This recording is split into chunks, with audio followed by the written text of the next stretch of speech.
I pressed the button. Hey. It says live. Nothing's coming up on my phone yet. So it always takes a couple of seconds, doesn't it? I never know if people can see it while you're on this, or if they can't, or I don't know. God knows. When it starts, it'll make my phone go noisy. It'll give me a stupid advert. It's just notified my phone, but it hasn't started.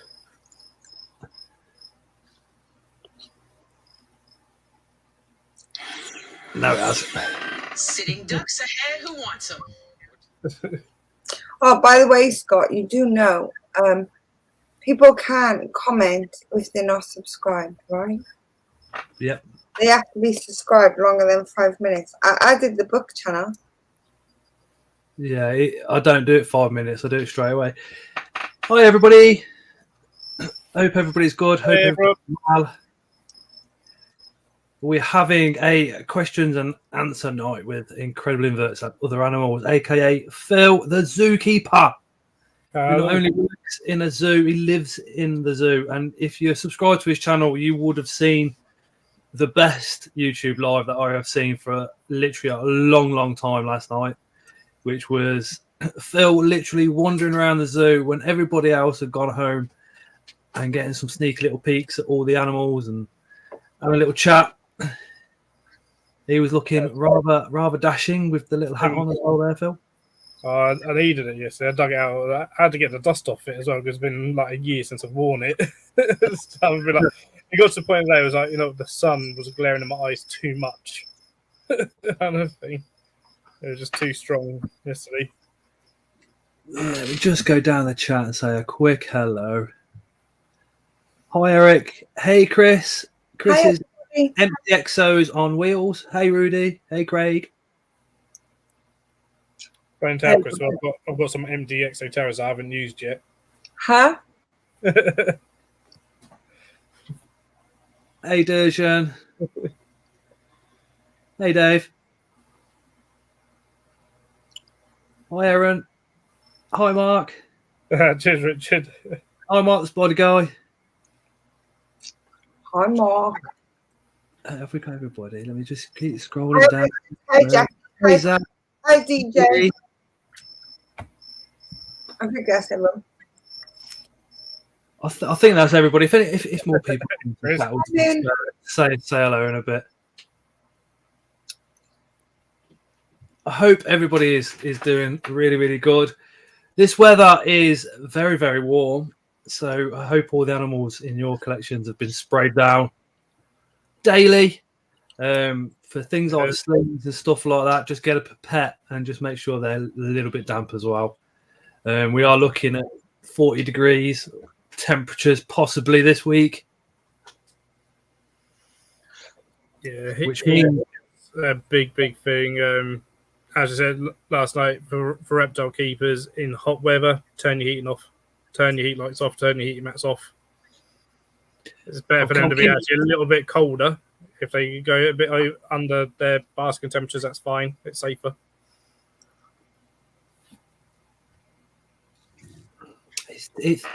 It's too hot, Phil. It's too hot. And then when there's ice on the ground, it's too cold. It's too cold to go outside. It's too hot to go outside. It's too wet to go outside, or it's too windy to go outside. Oh yeah, absolutely. It's always the same. Right, so as you guys can probably tell from the thumbnail, tonight is the questions and answers with incredible inverts and other animals. Phil, the zookeeper. So we want to try. We all know Phil's got literally the beard of knowledge and can answer any question correctly. I'm really hoping one of you guys can catch him out with a question that stumps him tonight. That would be pretty cool. I'm sure there'll be plenty. I'll start it off. Phil, is being a zookeeper, is it really a dream job? For some people it is. For some people it isn't. It's hard work. It's not necessarily 9 to 5. If you're an on-site keeper, you're almost working 24/7. Sometimes it's a vocation. It's a passion. There's no zookeeper that does it for the money, because you do it for the money. You're doing it for the wrong reasons, because it doesn't pay very well. So you end up spending your own money on the zoo. Sometimes every zookeeper does it. and stuff because it gives us pleasure by buying things for the animals. So you got to work in all weathers, even if you're, I primarily work indoors, but it's hot at the moment, and I'm working in hot buildings, so, working in hot, humid buildings. But everyone else is outside, so this time of year I'm jealous of all them being outside, being able to get some shade, and I'm sweating buckets in a room that's like 100% humidity. Well, Phil, to be honest, I work outside, but I work in a depot at the moment, and we're fat blokes anyway, so we're already wearing a coat before we even put a t-shirt on. That's it. If anybody in the comments has got questions, just drop them in. If we miss one, just keep them coming, and no doubt I'll pick it up at some point. But then, come the winter time, everyone's then jealous of me because I'm in the warm buildings. Sort of thing. Yeah. I've got a building that we heat to 40 degrees all year round. So, for the sole carter tortoises. So that's always a hot building. If you left the zoo for some reason, let's say you just left and you went and got another job somewhere else, what smell from the zoo would you always remember?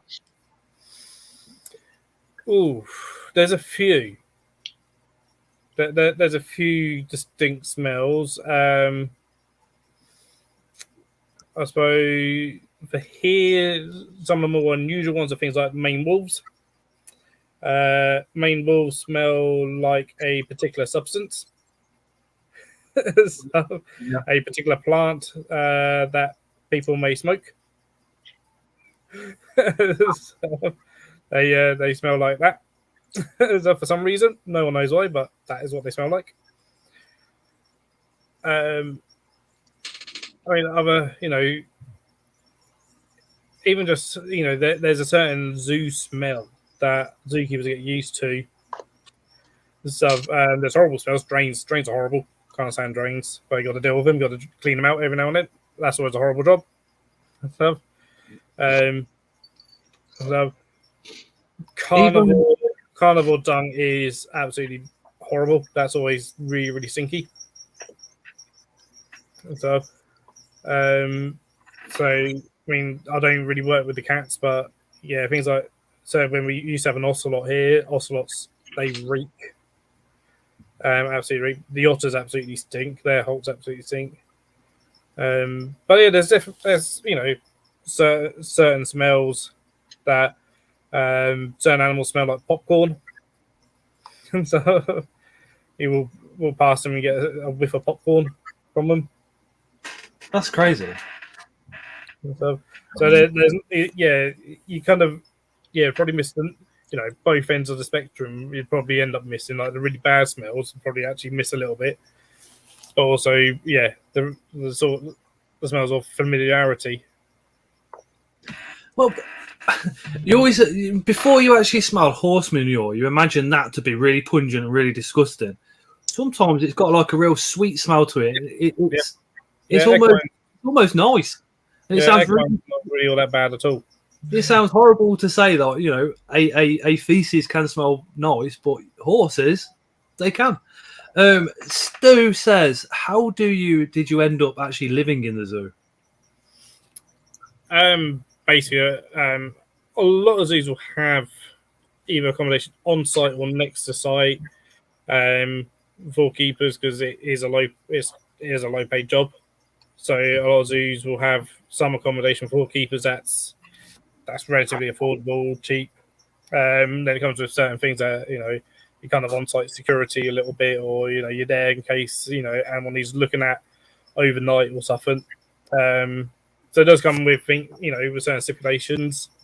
So, but literally came at the right time for me. Actually, my commute used to be should have been about an hour. My commute, but the roads again so bad that sometimes it was taking me 2 to 3 hours to do an hour journey. Just because the traffic was just stressing me out, playing with my mental health kind of thing, and really making me not a nice person. Kind of thing. I was arriving at work in a bad mood because I don't like being late to work. It was installed in me at a very early age. You get, wherever your start time is, you get a at least 15 minutes beforehand Yeah. to start. And if I came through the gate at 2 minutes past 9, my start time was 9, I was late, and I'd be in a bad mood because I was late, kind of thing. Now, some people were like, "Oh, it's only 2 minutes. What's 2 minutes?" But to me, I'd be really late. So that was really sort of playing with me. So I almost actually left here to go to another zoo and stuff, and a place that would like be just 5 minutes from it and stuff. Didn't get that job, and the flat that I'm now in became available. I was I was sort of first in the queue. Did you even batter an eyelid when it came up? Did you just go, "Yeah, me"? Yeah, as soon as I had first, they kind of gave me first refusal of the flat.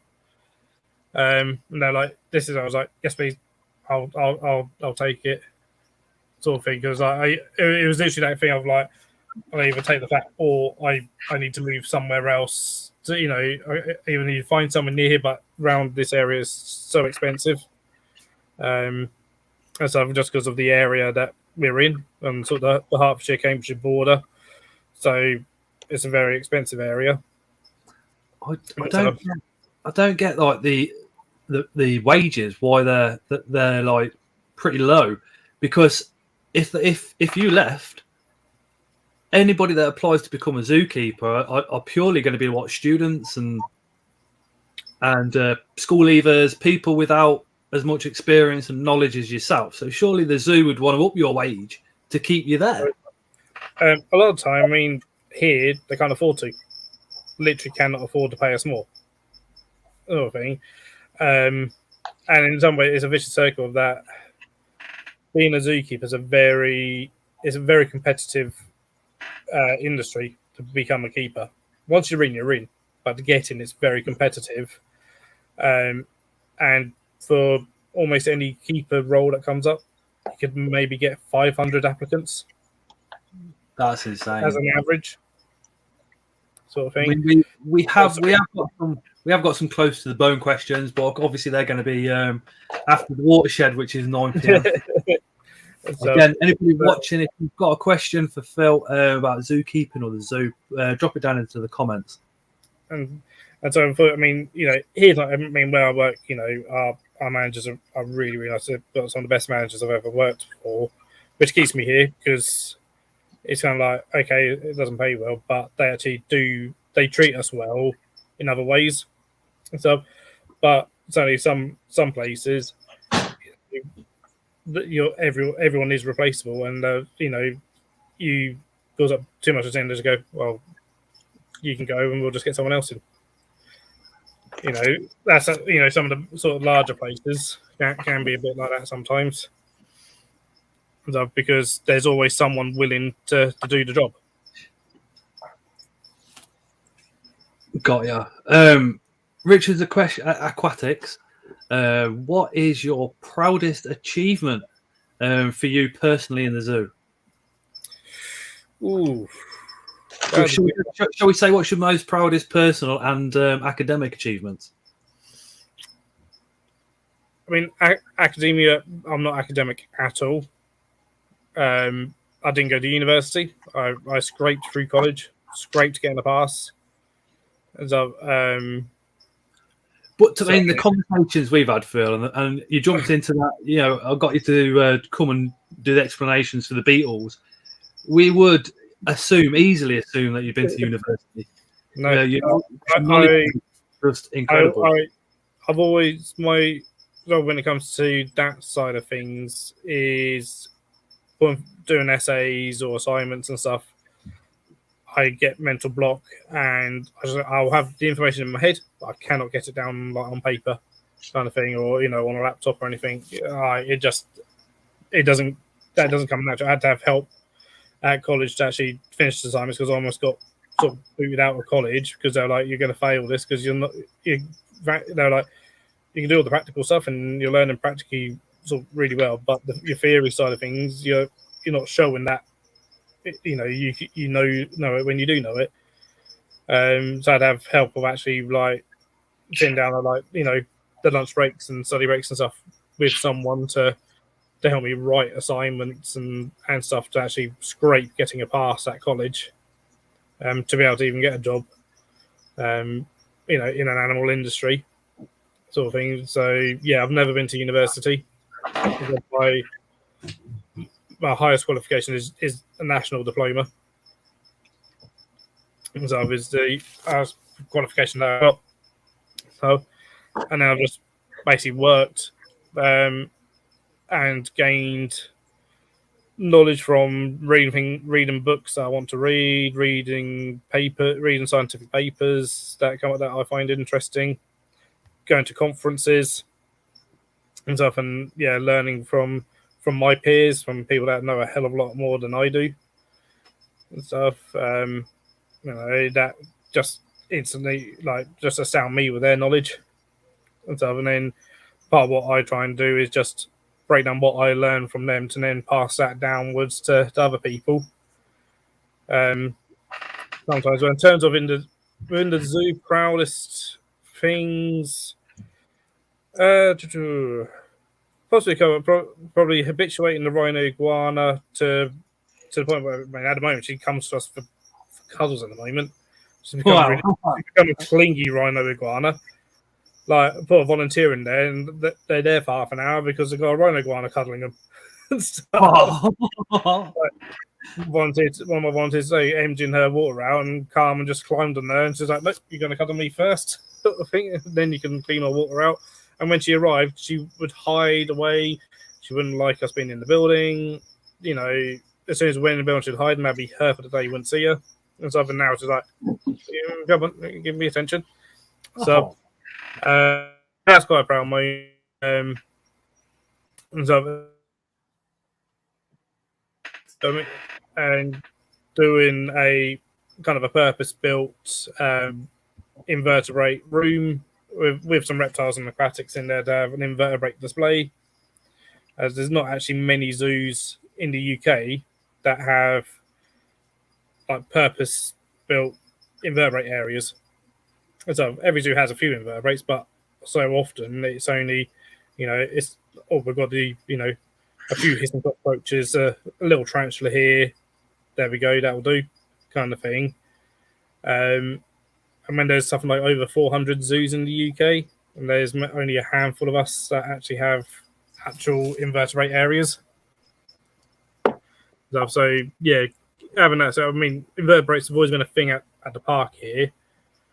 Kind of luckily because one of our owner's sons, he was very much into his inverts and actually had a series on National Geographic years ago called Insects from Hell, where he actually went around the world doing documentaries on invertebrates and stuff. So we always had kind of invertebrates here at the park, and then I kind of took that on. And they sort of saw my passion of reptiles and inverts and be like, yeah, we'll do when they closed down the old invertebrate sort of building and built a brand new one for me.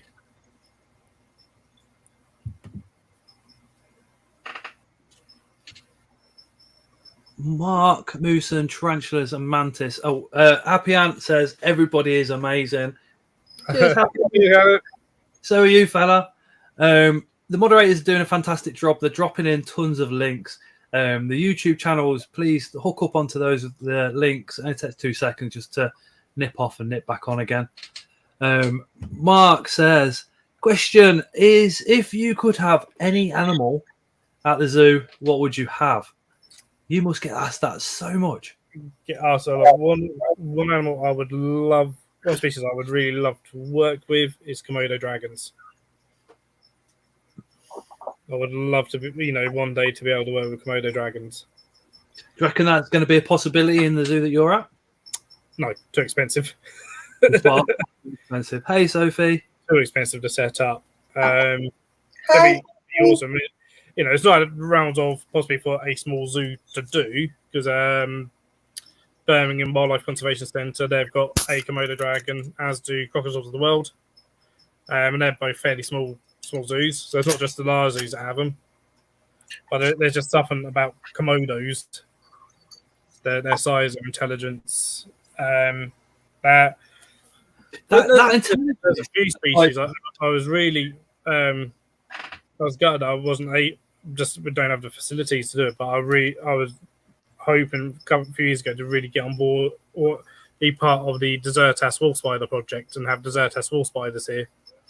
That would be cool. And stuff. But unfortunately, we just don't have the right facilities to set up because they need literally a room that's completely cut off from all other arachnids, and completely biosecure for them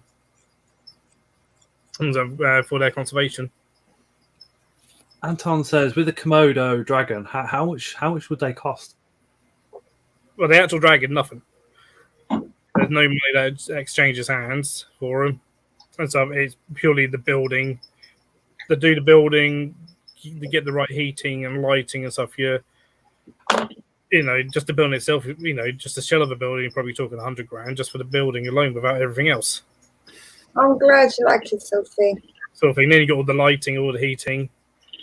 Some of the heaters that are used, some of them,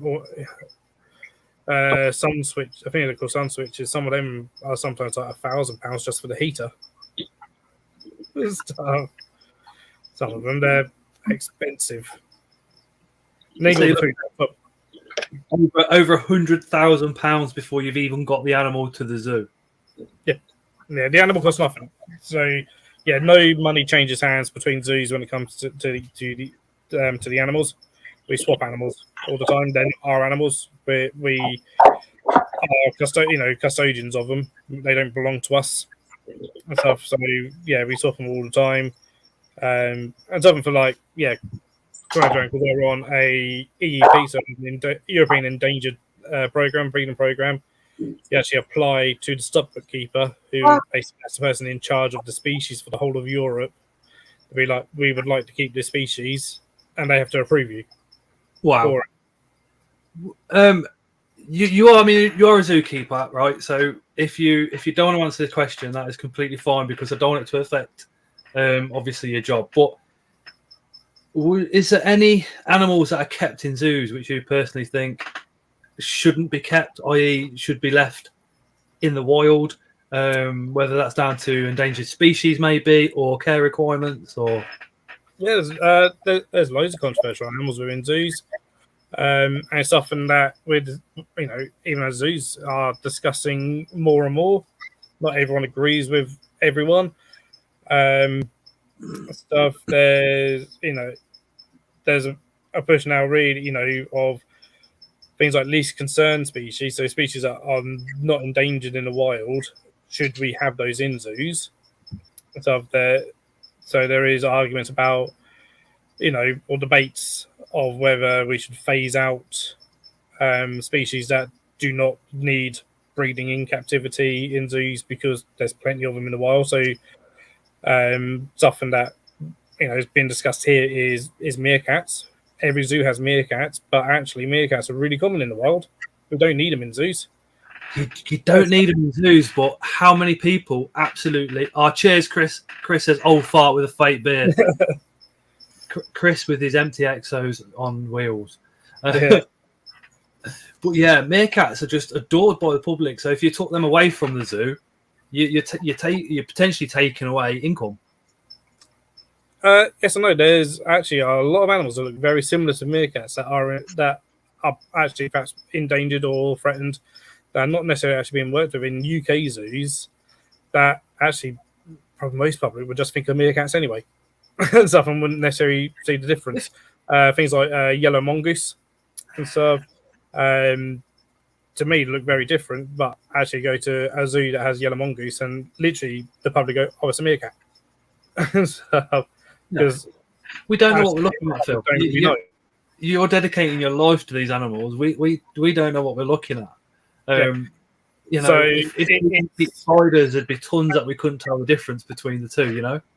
Yeah, it's exactly that. And I mean, some cousins, I went to a small carnivore conference in mainland Europe. I think it's in the Netherlands, and all the mainland European keepers kept asking all the British keepers, what is UK's fascination with meerkats? Because they don't have that in mainland Europe. They're like, we don't keep them because we don't need to.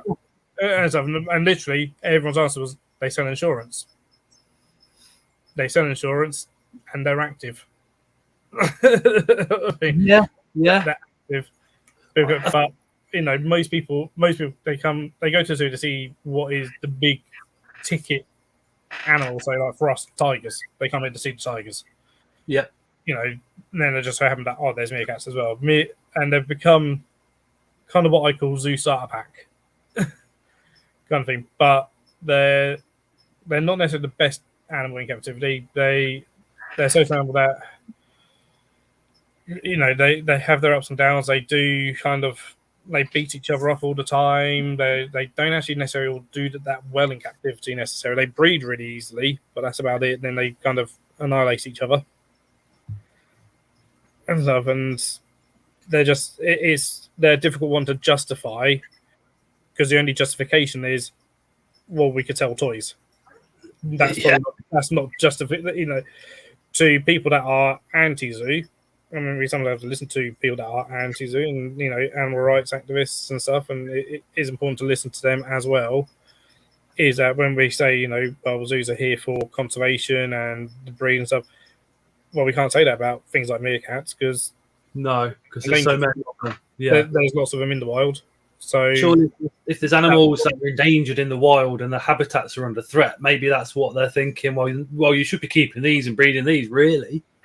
Yeah, but there's other species that look similar enough that we can be working with in potentially instead. So, and that's obviously a very common one. There's other controversial animals in captivity. Obviously, things like polar bears are very controversial. So, I'd agree with that. But then again, if you can keep your tigers, you can keep your elephants, your rhinos, then surely, if you've got an area, another controversial one. Elephants are another very controversial species within captivity. But so in the past few years, the good zoos keeping them are really pushing the boat and kind of showing actually what can be done. Traditionally, they were kept horribly. But as with every animal, and things have come on a hell of a long way. That the likes of Yorkshire Wildlife Park with their polar bears, their polar bear enclosure is 10 acres, just their enclosure. They've got lakes to swim in that are stocked with fish, so they can hunt fish naturally. Oh, brilliant! They worked out that where Doncaster is, because that's where Yorkshire Wildlife Park is, it's on the same kind of latitudinal line as Hudson Bay, where polar bears are in the wild. So would you say that they're experiencing the same temperatures as what they would at Hudson? That's kind of where their argument is, like, trying to make it similar, as much as they can, sort of thing. And a lot of the ones they've taken on have come from places that are really, really bad. And then, the only other place in the UK with polar bears is Highland Wildlife Park, which is in the Cairngorms up in Scotland. Whereas pretty much in the Arctic Circle. And again, they breed theirs up there. They've bred them a couple of times now. And again, absolutely huge enclosure. They still get, a good couple of feet of snow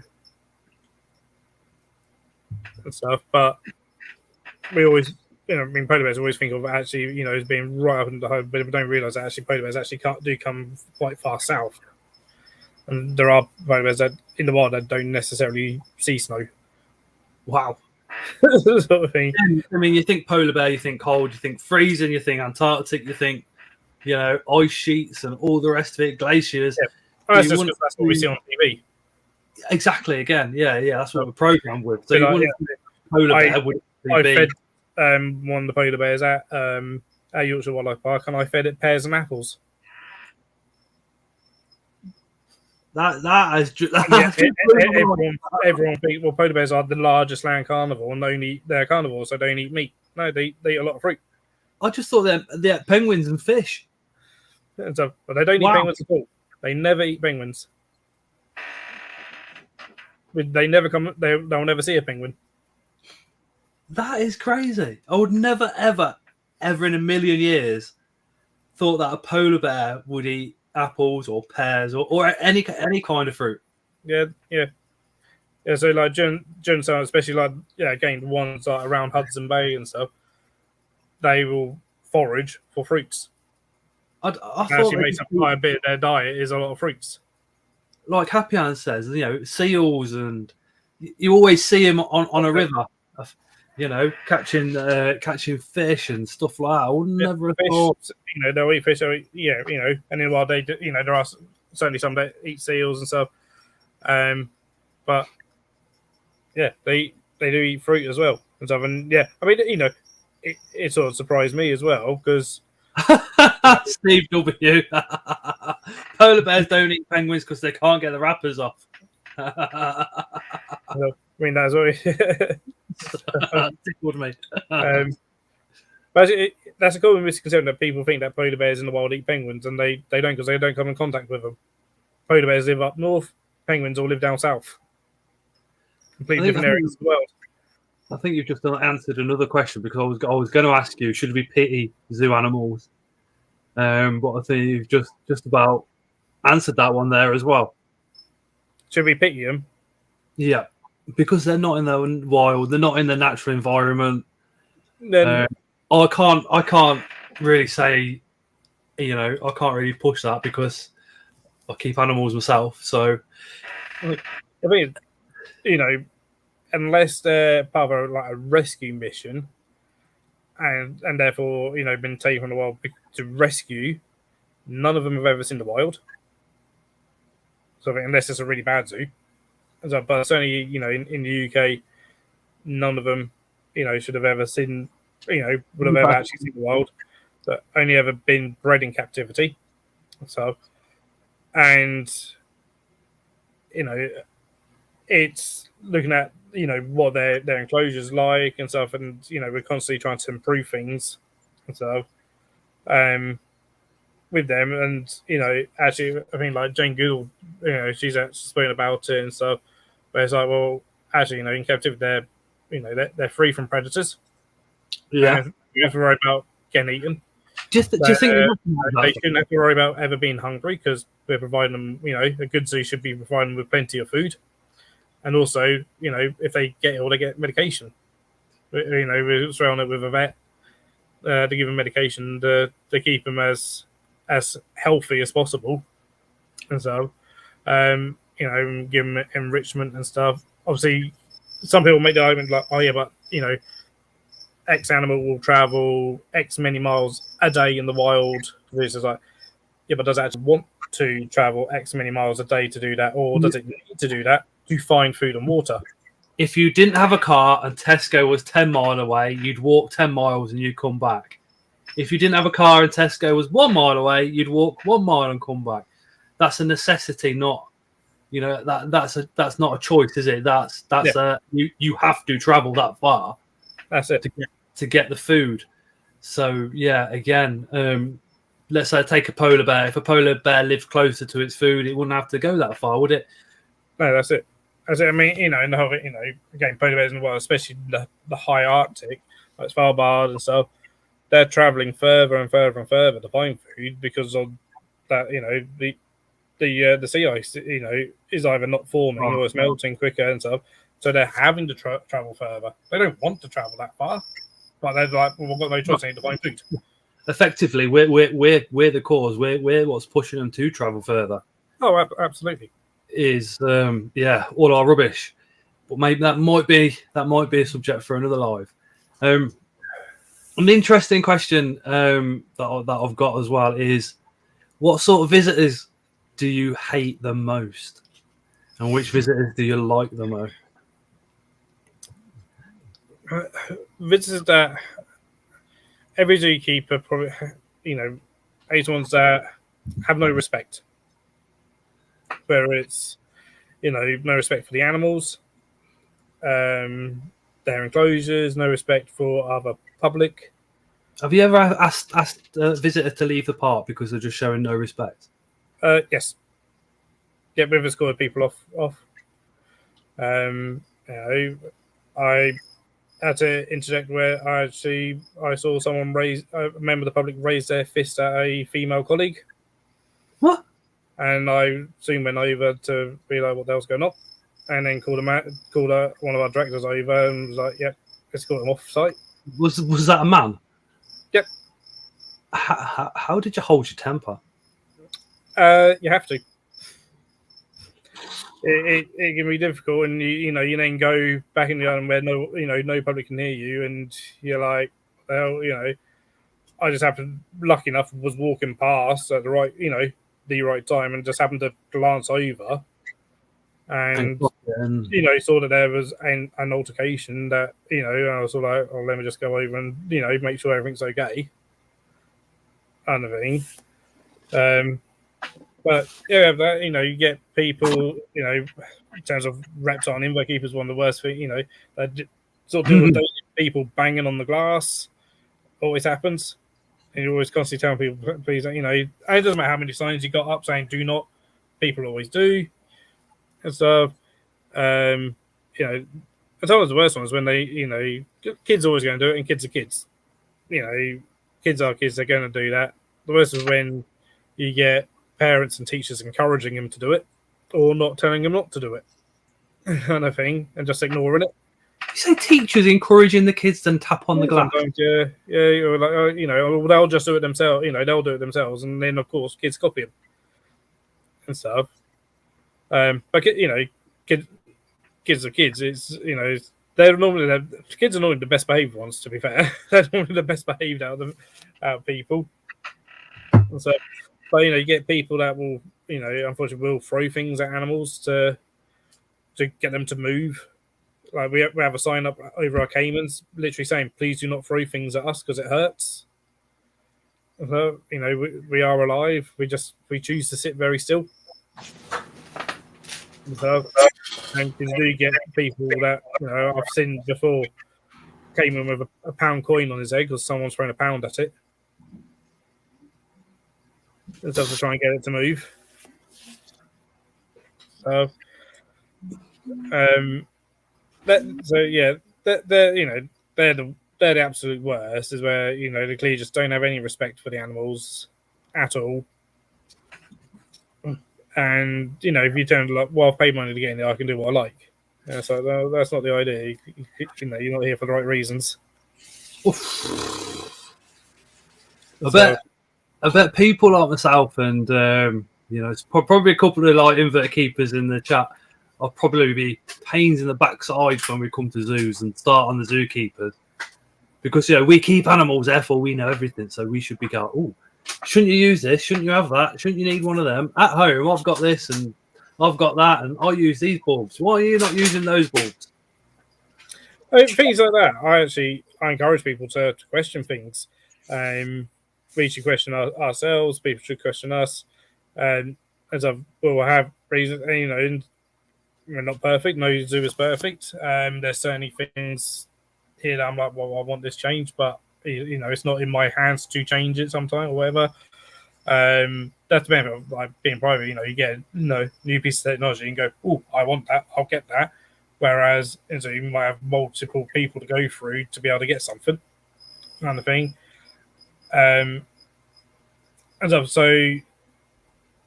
I mean, for me, I enjoy actually chatting with people about things, especially if they're questioning something and stuff, because I can then chat about, to them about it. And, something that a lot, zoos in general, we do say we need to be as more kind of transparent about things.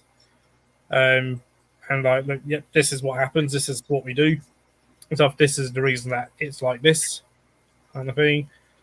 So to me, that's, I don't mind people coming to me and going, oh, how comes you got this? I heard this sort of thing. I can go, well, this is why I've done it like this.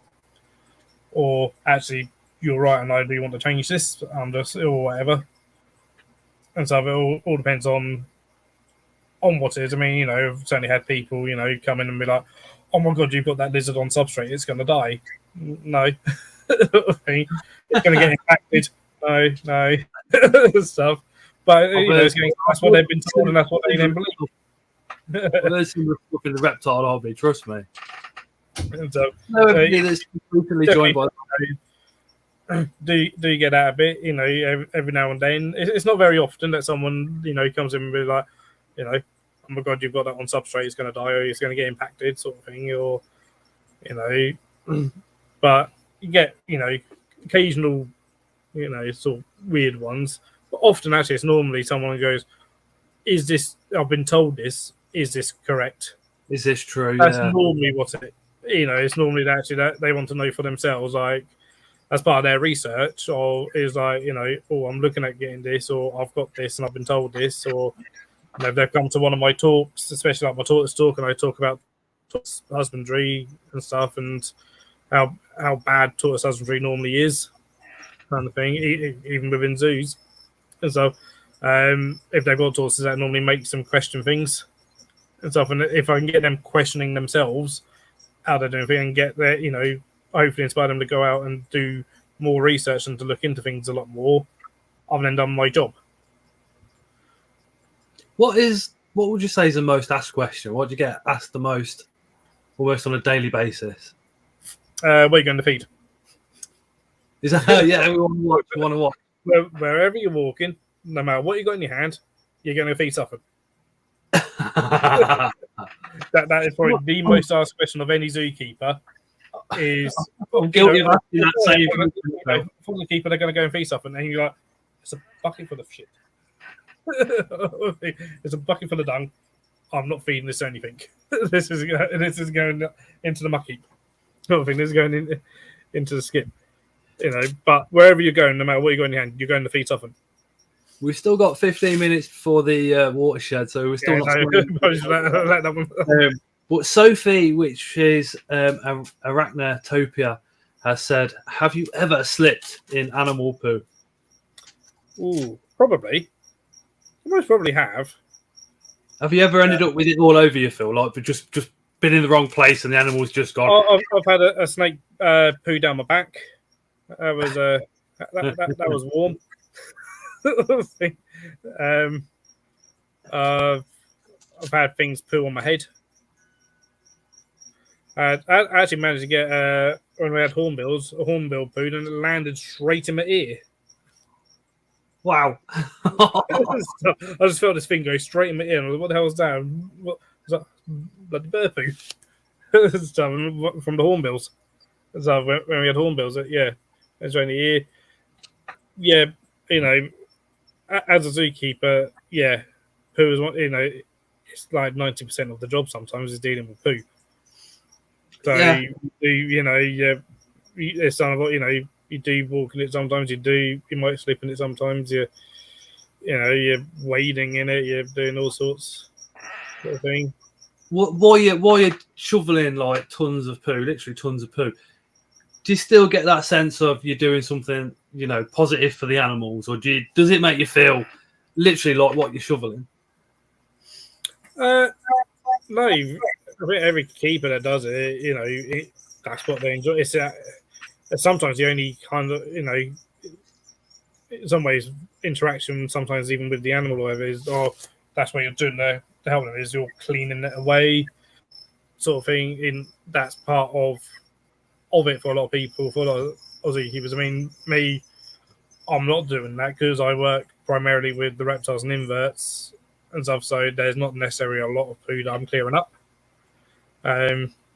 Whereas, you got obviously, keepers of large sheep stock and stuff that do clear up, potential tons of poo a day. I mean, I did have a look, and I think something like, a rhino keeper, a white rhino on average poo something like 23 kilograms of poo a day. You read the post, didn't you? You knew that was coming. Oh yeah, I read that post. I saw that. I've never went with one, so I ain't got. I was just like, that's a lot. But yeah, on average, around 23 kilos of poo a day per. 23 kg. Wow! I doubt if me, you, and Ellie eat that much food. White rhino a day. So if an average you might have like 5 white rhinos, that's a lot of poo just for white rhinos a day. Okay, but then they'll have machinery to help with that often. So, it's all little stuff. My biggest poo is the sulcata tortoises. That's the biggest I deal with. Before we come on to Durgeon's question, just because it relates to poo, Richard Aquatic says, weird question, but have you ever found something in an animal's poo that should not be there? I.e. like a coin or a button or something? Yeah, I've found fake foliage. And poo, where an animal's clearly chomped on a bit of fake foliage and it's gone straight through them. Yeah, you do find things and stuff occasionally. You kind of always hope that you don't. So, well, for some people, it might be the weirdest one. Sometimes, if you need to get like from a group of animals a poo sample from one animal, but you know when you go in, you can't guarantee who's whose. What we end up doing is actually giving that animal its own special treat food covered in glitter, so that we then look for glittery poo. Wow. Because the glitter goes straight through them, and as soon as you see a poo with glitter, you know it's come from that animal. So then you can do what you got to do with it. And then you can take a sample from, something like a lemur, and you got a group of lemurs, and you need poo from one particular one to test it because you think, it's a bit under the weather. You put some glitter on a bit of banana, it's going to eat that straight away, and then you got lovely glittery poo. So if you ever see glittery poo at the zoo, you know that poo is literally going off to get tested. I want to glitter poop, says Sophie. So Durgeon moves on. He says, what's the weirdest animal you've ever collected or rescued from a person's private house? Ooh. Weirdest. I don't know if I've ever necessarily taken anything necessarily incredibly weird. So, because it's always just been, Thank you, Mark. normally snakes and lizards or tortoises or box turtles. I mean, sometimes, they'll tell you weird things about them. Like, we took on a box turtle years ago that had been raised on a diet of mashed potato. I was like, how the hell is this thing still alive? And where the hell did he get the idea of feeding it mashed potato from? Lunates says, Phil, what's your next addition to the zoo? I've got a little spin-off question for that is, like, what's the next addition, and where do zoos get their animals from in the first place? So I can't really answer next edition because we like to save that until the zoo announces it officially. And so we do kind of say we won't disclose new arrivals just in case we want to do like a press release of like, look, we've got these in and stuff. So we don't really say what we've got coming in because again, sometimes like especially the local newspapers or whatever, if they've got a slow news day, they like to sometimes realize and say, oh, have you got something new in? And we'll often be like, oh, we've got this in if you need a little space filler in your newspaper or on your website kind of thing. So yeah, can't really answer new additions. But in terms of how we source new animals, so we're members of BIARSA and EARSA, which are both membership organisations. So like the BTS in some ways. It's a membership organisation, but you don't need to be a member to be a zoo. Just like you don't need to be a member of the BTS to be a tarantula keeper. So, but it comes with, certain benefits. So, BIARSA is the British and Irish Association of Zoos and Aquaria. EARSA is the European Association of Zoos and Aquaria. And then you got WARSA, which is the World Association. You got AZA, which is the American one. Australia has their own. Most countries have their own associations. And so, but for Europe, EARSA kind of oversees everything throughout Europe.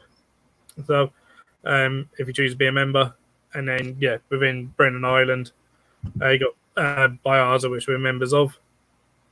So, we're members of that. And the benefits for in terms of being members of that is that it represents us, as an industry in government and stuff. They have a council on there. They got a CEO, as well as sort of the BIARSA Council, which will meet with MPs and government and stuff to discuss issues and stuff facing zoos. and so, and discuss legislation as well. And then as part of bars, I have certain resources, I have conferences, working groups that have conferences and stuff. And then also as part of that, on our basically we have a site where we've got what we call the available and wanted list. And so every Biaza member has access to that. So we can go, I've got an empty tank, here. I can have a look at the list and see if there's anything that I think will be suitable for that tank.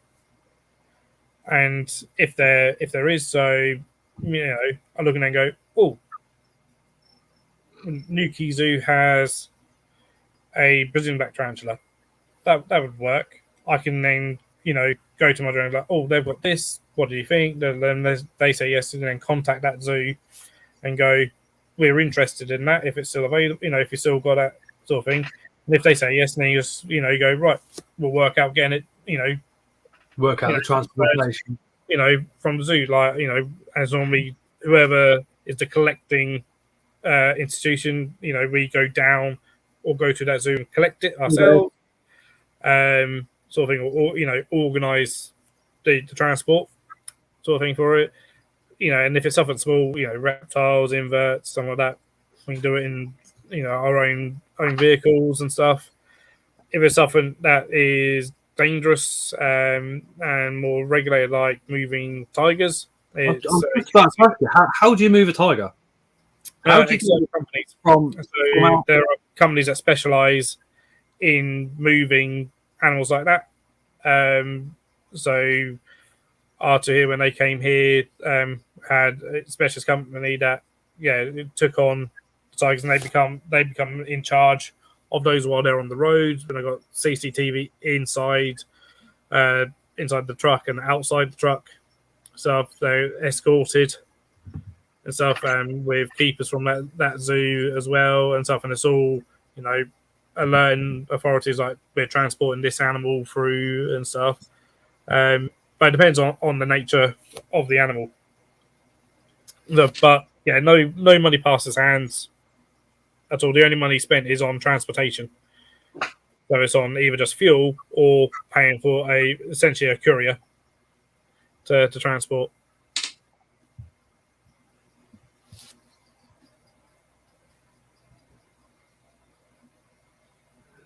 Richard says, how many animals from threatened or endangered species have been born at the zoo? Good question. I don't know off the top of my head exact number. So I know we've had a few white-lipped tamarins born here over the year, which are part of the program. We've had 2 main wolves born here, which again part of Endangered species program. I think we've had baby slow loris past. I think the way we started, we started as essentially a sort of a sanctuary, if you like. It was only in 2001 that we became a zoo. So a lot of our animals are historically actually animals that are ex-pets, rescued from inhumane conditions, welfare issues and stuff. So we have a lot of historic animals that aren't necessarily endangered, but came to us because they were being kept poorly and stuff.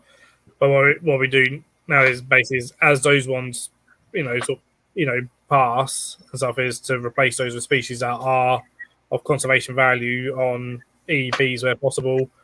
So breeding programs. And the way that normally works, if it's an EEP, is that you become what's called a holding facility. So they agree that you can look after, normally it's something like a sibling pair of the animal or stuff, and same sex sibling pair, and so you can prove we can look after this animal, sort of thing, for so long, and then hopefully go right. We can swap, one for the opposite sex, and then hopefully get the permission to breed. But even the breeding of them is sometimes not down to us. It's actually down to the sub keeper, the person in charge of the species.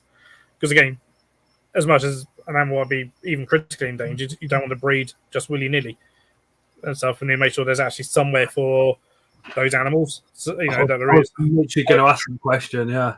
For those baby animals to go to.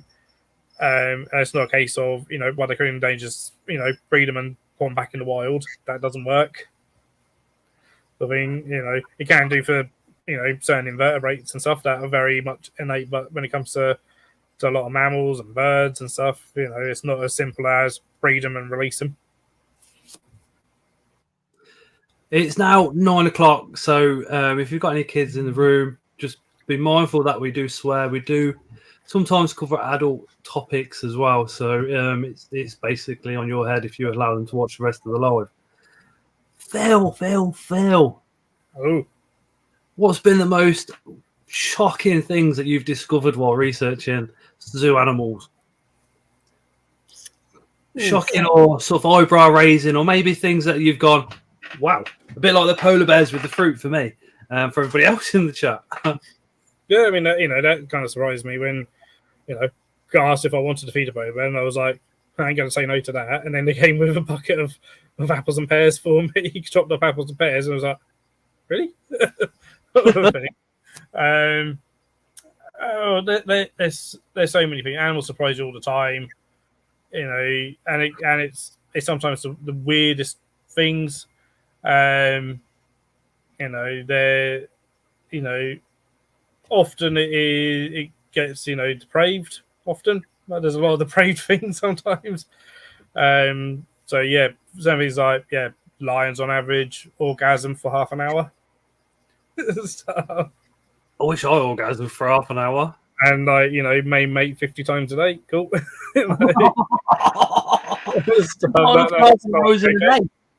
The lion, they will sleep 20 hours a day. So it's like, where are they getting it in? Sort of thing, what's going on? Either sleeping or they're making. So when lions are horny, they're doing nothing but getting it on. And then for the rest of the year, they're sleeping it off. You find stuff like that.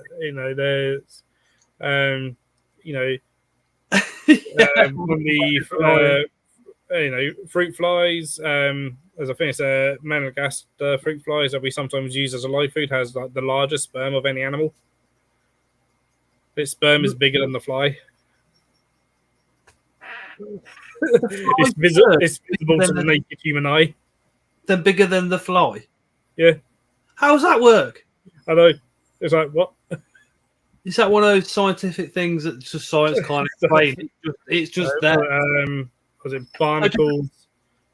Yeah, barnacles. Barnacles' penis is like 20 times the size of its body. Yeah, I've got that same problem. They joust with them. But barnacles can survive inside the human body. There's so many weird things, out there.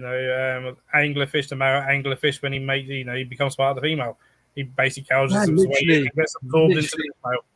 Absorbs himself into the female, yeah, and they're like the females, tails, just a load of tails at their side, and just slowly gets absorbed. So there's there's some weird stuff out there, like science fiction. I love science fiction. Loads of people love science fiction, but none of it's original because it all comes from nature. As you live in the zoo, Phil, I think you should be provided with a helicopter and dart gun in case Tiger escapes. You can't just throw peanuts at him. Oh, this is a good one. Have you ever had to artificially inseminate an animal? So have you ever had to take the sperm from one animal and put it into the other yourself? No, we've never done that. That gets done mainly with like really large animals, like things like rhinos, elephants, and stuff. We don't have anything like that here. We're not big enough. And that will sometimes get done because it can actually be really dangerous to allow them to mate naturally. Steve W. Interesting enough, Steve's the one that won Steve's giveaway, so he's won the Stranger Things. Yeah. I think he said he was going to gift that to me. It's really kind of him. I am not jealous at all. if he tells me he's going to put a curly hair in it one more time, we're going to fall out. What's wrong with the curly hair? Sorry, What's wrong with the curly hair? it needs a Metallica in that. It's an arboreal settle for a start. Don't get me started. But no, on a serious note, massive welcome for a great cause as well. But he says, do you have tranquilizers on site at the zoo? No. So something escapes. So if the tiger got out, obviously it's not going to. But worst case scenario, let's say public have gone home. Little Phil goes up to his bedroom window, looks out, and there's a tiger sitting in the back garden, exactly where it shouldn't be. What would be the protocol for that? How would you then go, fuck, how the fuck do we get this back into the enclosure? Unfortunately, by law, that is not a choice. Would it be see you later, tiger? Yes. And that's law. Wow. So that's why we do everything in our power to make sure that can never Maximum security around everything. Yeah. That's it. Or daily defenses are checked. Daily the electric defenses are checked. We have no trees that are around there that could fall onto defense, and regular checks with tree surgeons on any trees that are even near the enclosure, and then just around the park in general, just to make sure that the trees are safe for the public, as much as anything else. As we have to do regular drills as part of our license as well. So we have to at least 4 times a year do escape drills. So, but yeah, by law, they're category 1 animals. So category 1 dangerous animal, basically the most dangerous there is. If, as Dave said, it's shoot to kill, no keeper ever wants to do that. That is like a keeper's worst. That's up there as one of our worst nightmares. Are you authorised to do that, Phil? No, I'm not. You have to be trained. I'm not part of the firearms team, so I wouldn't want to be either. Some keepers are, in some zoos, our directors are, our owner is. Joffy says, what if you get a large enough paintbrush and catch cup? Just annoy it. Hey, Steve. Just been on about you and your strange things. So, every zoo will, especially in the UK, will do regular drills in that scenario, as well as like fire drills as well, with and stuff. So there's a lot of safety aspects that we have to just sort of to do, and that's really important, because we then discuss after whether it's been a planned drill or whether public do set off the alarm sometimes and stuff, and they'll see a big red button that says emergency, and they'll push it. Oh, I thought it was a light switch. No, you didn't. You thought, what does this do? And so, yeah. But we have to have those buttons there because, again, just in case something, I probably did see something and it was an emergency. They soon realise, okay, that's actually really serious, because essentially an air raid siren goes off, and when then not running but walking swiftly around, shouting at everyone to get into certain buildings, and if they see, they will see people walking around with shotguns. Hello.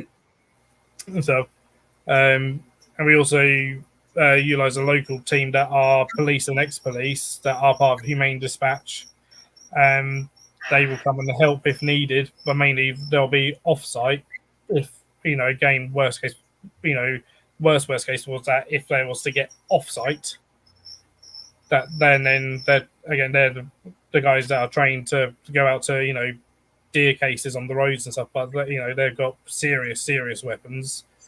For if the worst case of someone wants to get off-site and stuff, that's even more serious. But part of it is part of the carnival team and stuff, and is making sure that is something that could never happen. There's always a risk, but you do your damn best to make sure that is so slim. The only way that it would be probably sabotage would be someone maliciously coming in and letting them out. I should imagine that's happened over the years as well. And that's always, that's a scary thing that, that's happened, at some places do get, not necessarily with dangerous animals, but certainly sometimes places where there are market. Unfortunately, a lot of these animals are worth money and stuff to people, and there are certain sites you can go to and order yourself stuff, and then someone will try and steal that from a zoo to sell it. It has happened at a few places, unfortunately. There's a certain I'll never understand that part of the world. Poaching for ones who had to put their rhinos under armed surveillance for a bit because they got tipped off by intelligence that there was potentially a plot to come and kill their rhinos for their horn in a UK zoo. Well, they were cutting them off in the wild at one point, weren't they? Just purely so poachers wouldn't kill them and steal the horn. Still are. Tranquilizing them, then cutting off that bit because they don't necessarily need it. They'll still live with it. Without it, it'll grow back. It's fingernails essentially. It's hair. It's just the same. It's pretty much the same as our fingernails. So why would you want one? What? It's worth more than gold. Yeah, but what?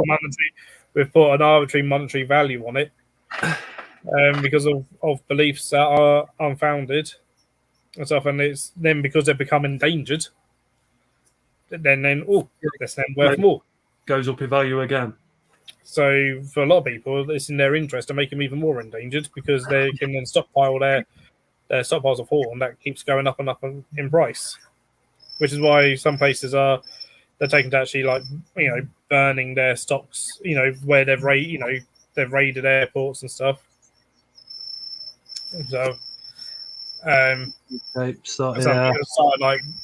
burning the stuff that they've seized to be and some people argue that doing that will actually increase the value of it. It's a difficult one. If that's true, that is scary. Jim's Reptiles. Poachers don't need the horn anymore. They have stockpiles of it.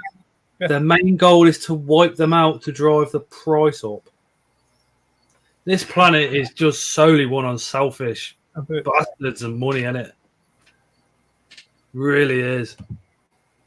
So, it's pure greed. It's pure greed. And so, and also, often as well, sometimes the actual poachers themselves are actually sometimes the poorest in society. They just want to feed their family. They just want to feed their family. And that's why so many conservation organisations will hire those people to be anti-poachers and go, well, we'll pay you more money and here's a salary that you'll get regularly. But it's that thing, if you've got a family to feed and the only way, you don't have a job, and then someone comes and go, and the thing is, they're not being paid much at all. Maybe here's 20 quid. If you, go and you supply us with this sort of thing, they're like, well, that's the difference between starving and feeding my children. They're going to do it. Moving on, Joffy says, Phil, would you ever move zoos to work in a larger zoo? I wouldn't rule it out. I mean, I'm not necessarily looking to leave here. I do like it here, but there's always more I could learn and stuff. And certainly, potentially like a large zoo, I would learn even more stuff. Work with other species. I say, potentially like Komodo dragons or something else, and might be something that I've never thought about working with, reptile and invert wise, that I would perhaps actually really enjoy working with, if I got the opportunity. So, if the right job came up, or at least what I thought was the right job. I mean, part of it, I've been here a long time. A lot of zookeepers are fairly almost nomadic in that, they'll be at one place for a few years and then move around, and a lot of zookeepers do move around quite a lot between places, sometimes for a job that's a bit of a promotion sometimes. So that does happen. Dave says he remembers. For those that you don't know, Dave's little beast has actually worked in a zoo many moons ago. I'm friends with his old boss. Yeah. I remember when penguins were being stolen from a nest. The guys got caught. The press said they would be sold for over £10,000, when in reality you could buy one for 600 quid. And what does your Richard Aquatics? This is a pretty good question. What does the zoo think about your YouTube channel? They obviously have allowed you to do many things, giving experiences away, going live at the zoo, etc. They seem really supportive. Before Phil goes live on YouTube and TikTok, live from the zoo after hours when all the public have all fucked off, and it is fantastic. Probably, yeah, like I said earlier, it's definitely, yesterday was the best live I've watched for many years, to be completely honest. But you do that on YouTube and TikTok, don't you, Phil? Yeah, well, I've only done one. I need to do another one, doing again more and more, especially whilst the weather's nice. I need to try and schedule a few in every now and then, just a wander around and stuff, and just see what we can see and stuff. But no, they've been really supportive of it. They've even shared. When I first started, they shared my channel on their own social media pages. Do they check your content to make sure that you're providing the correct advice? And have they pulled you up on anything? No. Some of the other keepers will watch stuff every now and then. Some of the volunteers do. And some of them I really enjoyed that one. My logo was done by one of our keepers and graphic designer and stuff. When I was like, well, I'm going to do this sort of thing, I went to her and went, can you do me a logo? How much is it going to cost? Because I knew if I pay for it, I'll then do it. Kind of thing. If I've paid something towards it, I'll then do it instead of going, no one's going to be interested, sort of thing. So, it all started off because of lockdown. That's why I started. I got bored during lockdown. I wasn't talking to anyone about my animals, stuff about my animals that I keep and the animals at the zoo and stuff. I think we're all grateful that you did start YouTube. Started doing live streams on Facebook, because a lot of other zoos were doing it, and we saw a lot of our friends at other zoos were doing live streams and doing like their talks live on Facebook and stuff. So I will start doing that, and so that kind of gave me the confidence to try, to have a go. I started doing like little videos here and there of my animals just for people at the zoo. So when lockdown first happened, the first one, our operations manager, who's also like our well-being sort of manager and stuff, set up a secret group for everyone to do with the park, so that we could chat, do like the online quizzes and all this and the other with each other, and kind of keep in contact with each other. So I started posting up little videos here, like, this is what I've got for those who don't, for those of you who don't know what I actually keep privately, kind of thing. And there's a few of those that were like, kind of went, have you ever thought about doing YouTube? I was like, no, never thought about it. And stuff. And then I started, and they're like, oh, you should, and I was like, nah, no one's going to watch it. Sort of thing. I was really like, no one's going to watch it. He's going to watch me, this and the other stuff. And then started doing, live streams on the Facebook, and decided, well, if I could ramble on for an hour about tarantulas and spiders to random people on Facebook, on a Facebook Live, I could perhaps, do YouTube videos and stuff and have a go at doing it. So had a go, and here we are. What would you say are the main roles of a zookeeper? Animal husbandry, animal welfare, public safety, even public welfare. Maintain it. There's so many things that you've got to think about every single day. Prepare for things. As a first aid, most certainly here, all the keepers here are all first aid trained stuff. A lot of us are fire marshals as well, so if we hear alarms, go make sure that they're all stuff. So there's loads, not just a lot of people sometimes think I'd be nice to be a zookeeper because you get to play with the animals all the time. Hardly ever play with the animals. kind of thing. You know, you're mucking them out, you're cleaning glass, you're sweeping paths, scrubbing fences, so changing bins, stuff. And then you got to prepare for something to happen that you're not expecting to happen. What's been like the most major challenges that you faced as a zookeeper, and how did you manage them? Ooh, there's been a few. There's been a few kind of one that kind of goes all one Easter. We used to do like Easter egg hunts, and I used to always be at the same, at like 12 or whatever. There's a Saturday. It was like Easter Saturday, busy day, nice day. So the park was packed, rammed full. The press just turned up, and someone set off the escape alarm. Remember, the public pushed the alarm, and we all went, "This ain't a drill," because there's no way that management organises a drill on busy days. No, they're never going to do that and stuff. So that was a challenge, but we, absolutely packed park, and we managed to clear the park within 2 minutes. wow. We got everyone indoors. But that's because we, literally all us keepers were like, "This is real. This is not what the fuck," stuff. Quick, and I think the public could hear, that we were, because sometimes you can tell when it's a drill going on. You're like, yeah, get inside, sort of thing. You treat it as if it's real, but I think people sometimes know. But when you're like, this is not a planned drill, definitely not.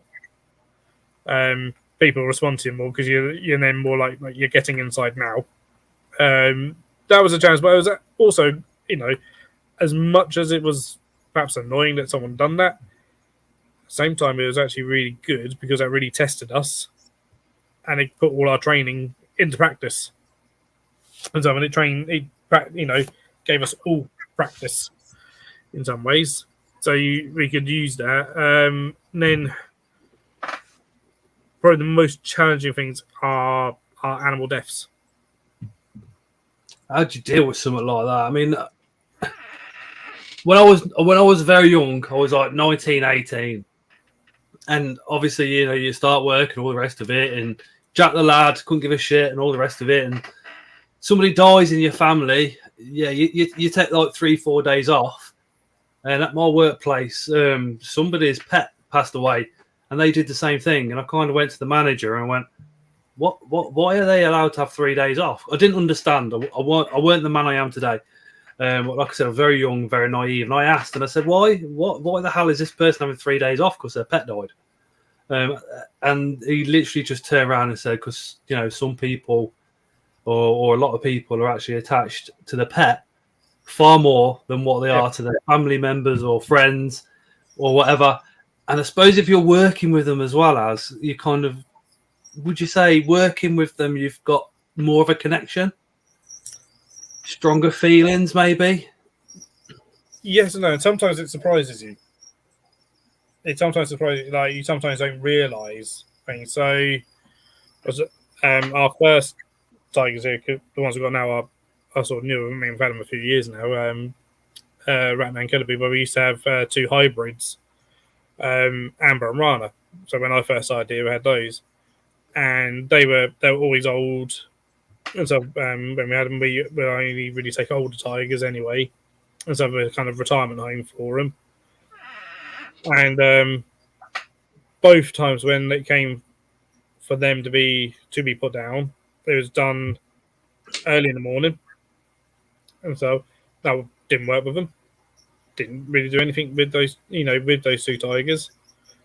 And when both times, it's all like, vet comes in literally, like, and it's like all happening before opening, like 7 o'clock in the morning, and you'll would all gather in the yard, and then go over the vet. The vet would tranquilize, and then literally before giving the sort of the lethal dose, we actually was all allowed to go in just in pairs to go and say goodbye, sort of thing. And even Trace about now. Oh, you can hear I've never worked with them. And so, and just touching the tiger as it's about to go, it's it's something else. And so, and I never worked with that animal, but I said hi to him every single day.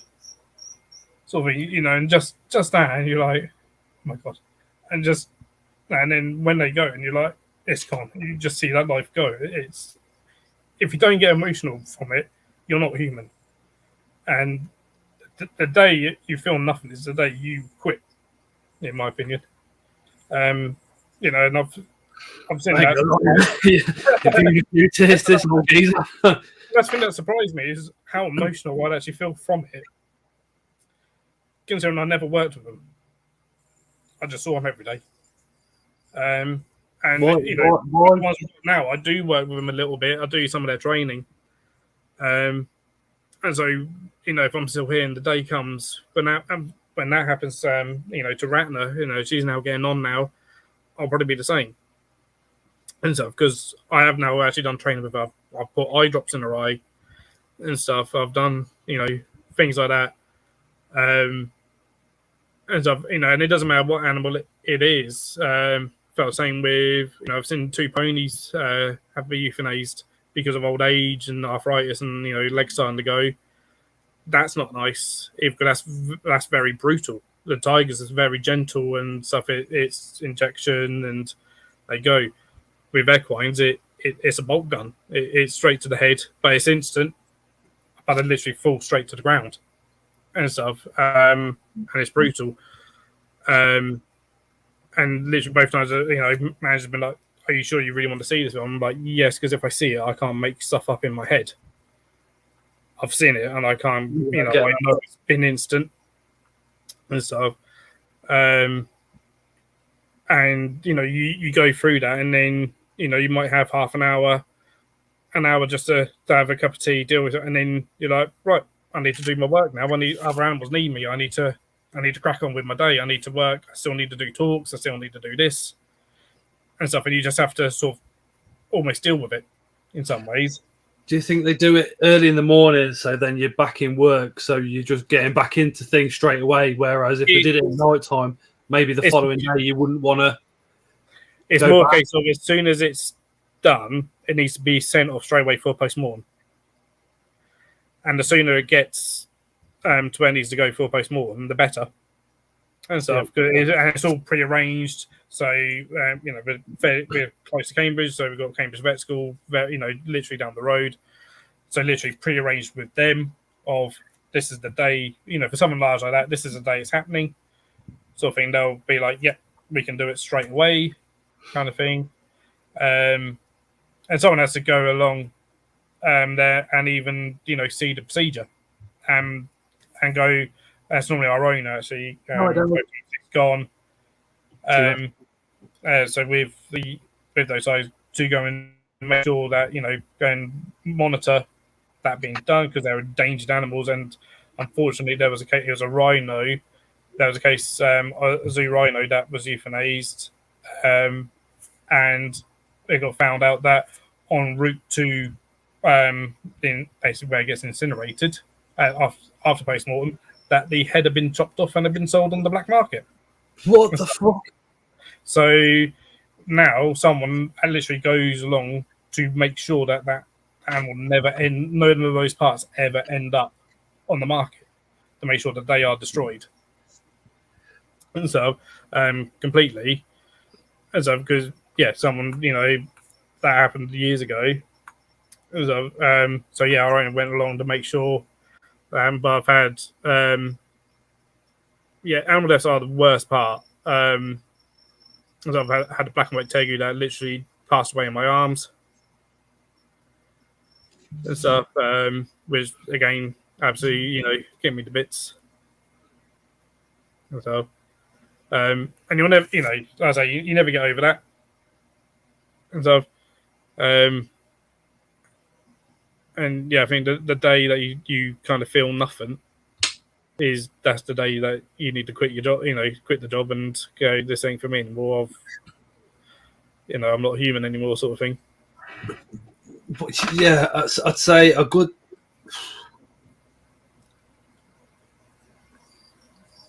I'd say a good 60-70% of jobs, you just turn up to work, you do your job, you fuck off home, and as soon as as soon as you can clock off, you're out and you're home and you forgot about it till the next day, unless you're passionate for your job.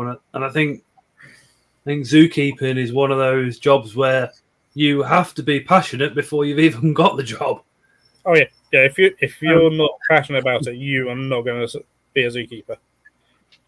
There's a lot of love in the comments, by the way, Phil. That passion is everything. So, I mean, the passion for the animals, the passion for the work, and so, that overrides everything, and and that overrides all the downs that there are. So, which animal deaths is the for me is the main down, and it's unavoidable. The only thing you can do is try and make sure that they have a good death, and that's as painless as possible.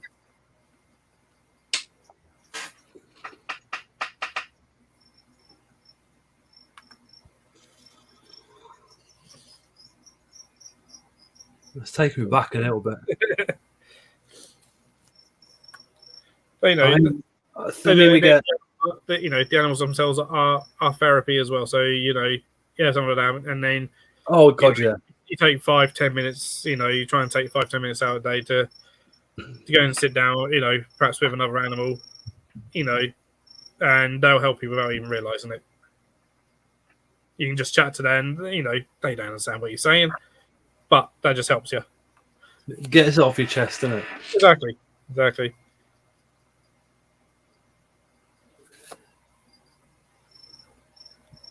So we'll move on a little bit now, I think.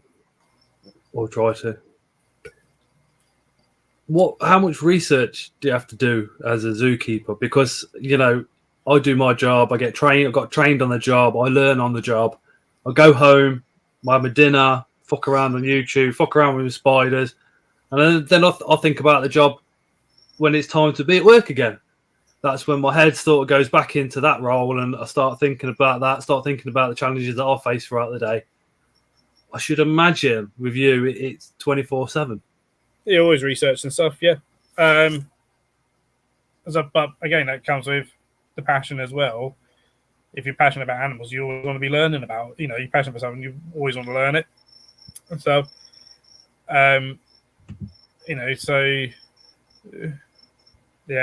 totally agree with that, Dave. Totally agree. So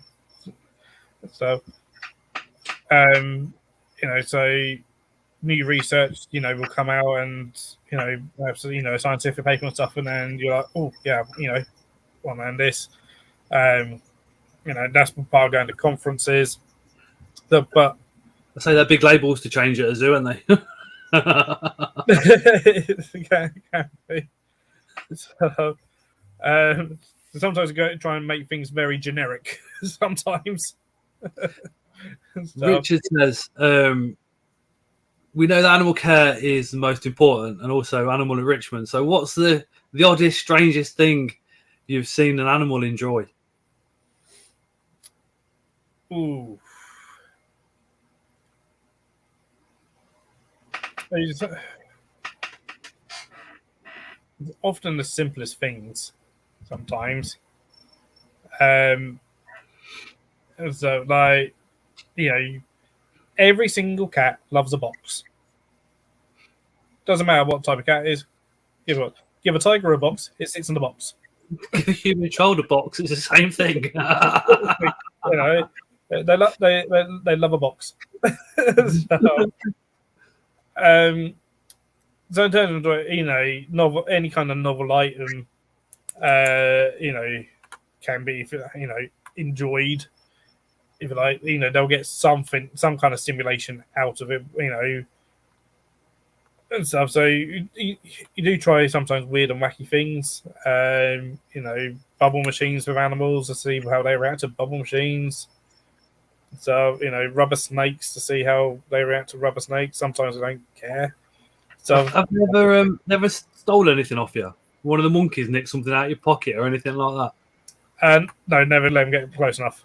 When I worked with like things like macaques and the ververs, never would have done. Anyway, but yeah, when I worked, I used to work with Crabby and Meerkats. They were another one actually that kind of choked me when they went, and the Inverts when I used to work. Yeah, I did used to work with those. Yeah, you don't let them get close enough, basically, because they, that's one reason that even now, even to this day, I take all my piercings in my face off before work, so I don't have anything shiny on my face, just in case I ever have to work with a primate. And we've got captions now. I'm sure if I was to work with them, they would probably might see stuff and try and go, "Oh, what's that?"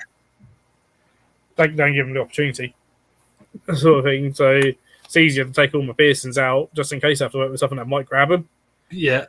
Than to be like, "Oh, what? I have to take him out." Sort of Have you ever had anything dangling off your beard? Tinfoil the other day. Tinfoil? Yeah, but that was Victoria. Jim Fethold Jungle says, is there any good resources, or what resources do you use for researching the zoo animals' care?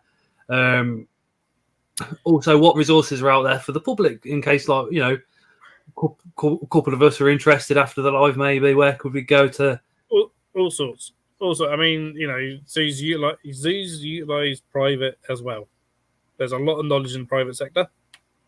So, there's all sorts of places. There is public stuff on the Biaza website.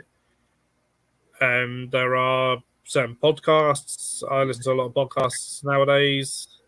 So there's a few that are very much zoo based.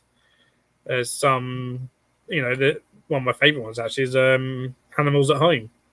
So I haven't quite caught up with every single episode he's done. He's had zookeepers on, he's had private keepers on from around the world and stuff, and people that are pushing the boat out and stuff.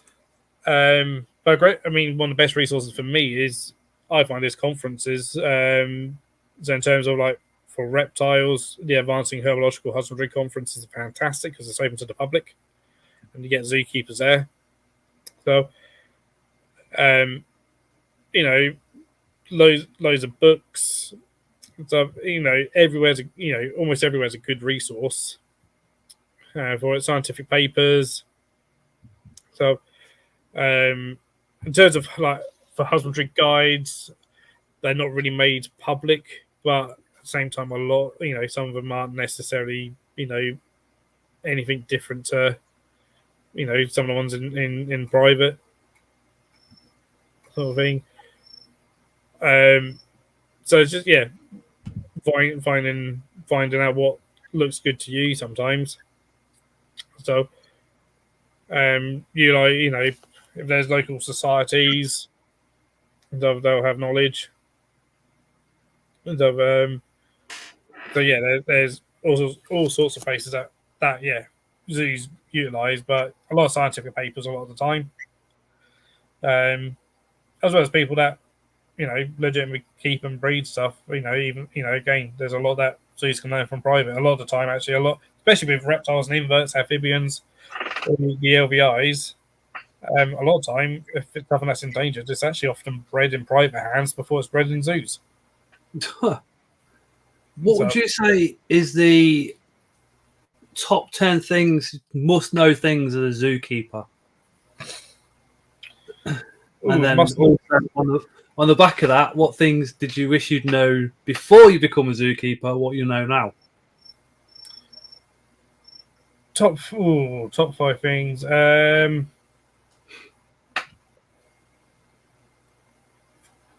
trying to know you won't be rich as a zookeeper. Basically, it's most zoos it's minimum wage, or living wage or whatever it's called. It's up most of the time. So don't expect, if you're going to be a zookeeper, they're going to have a big flash fancy car because you ain't going to be able to afford it. It's not a 9-to-5 job.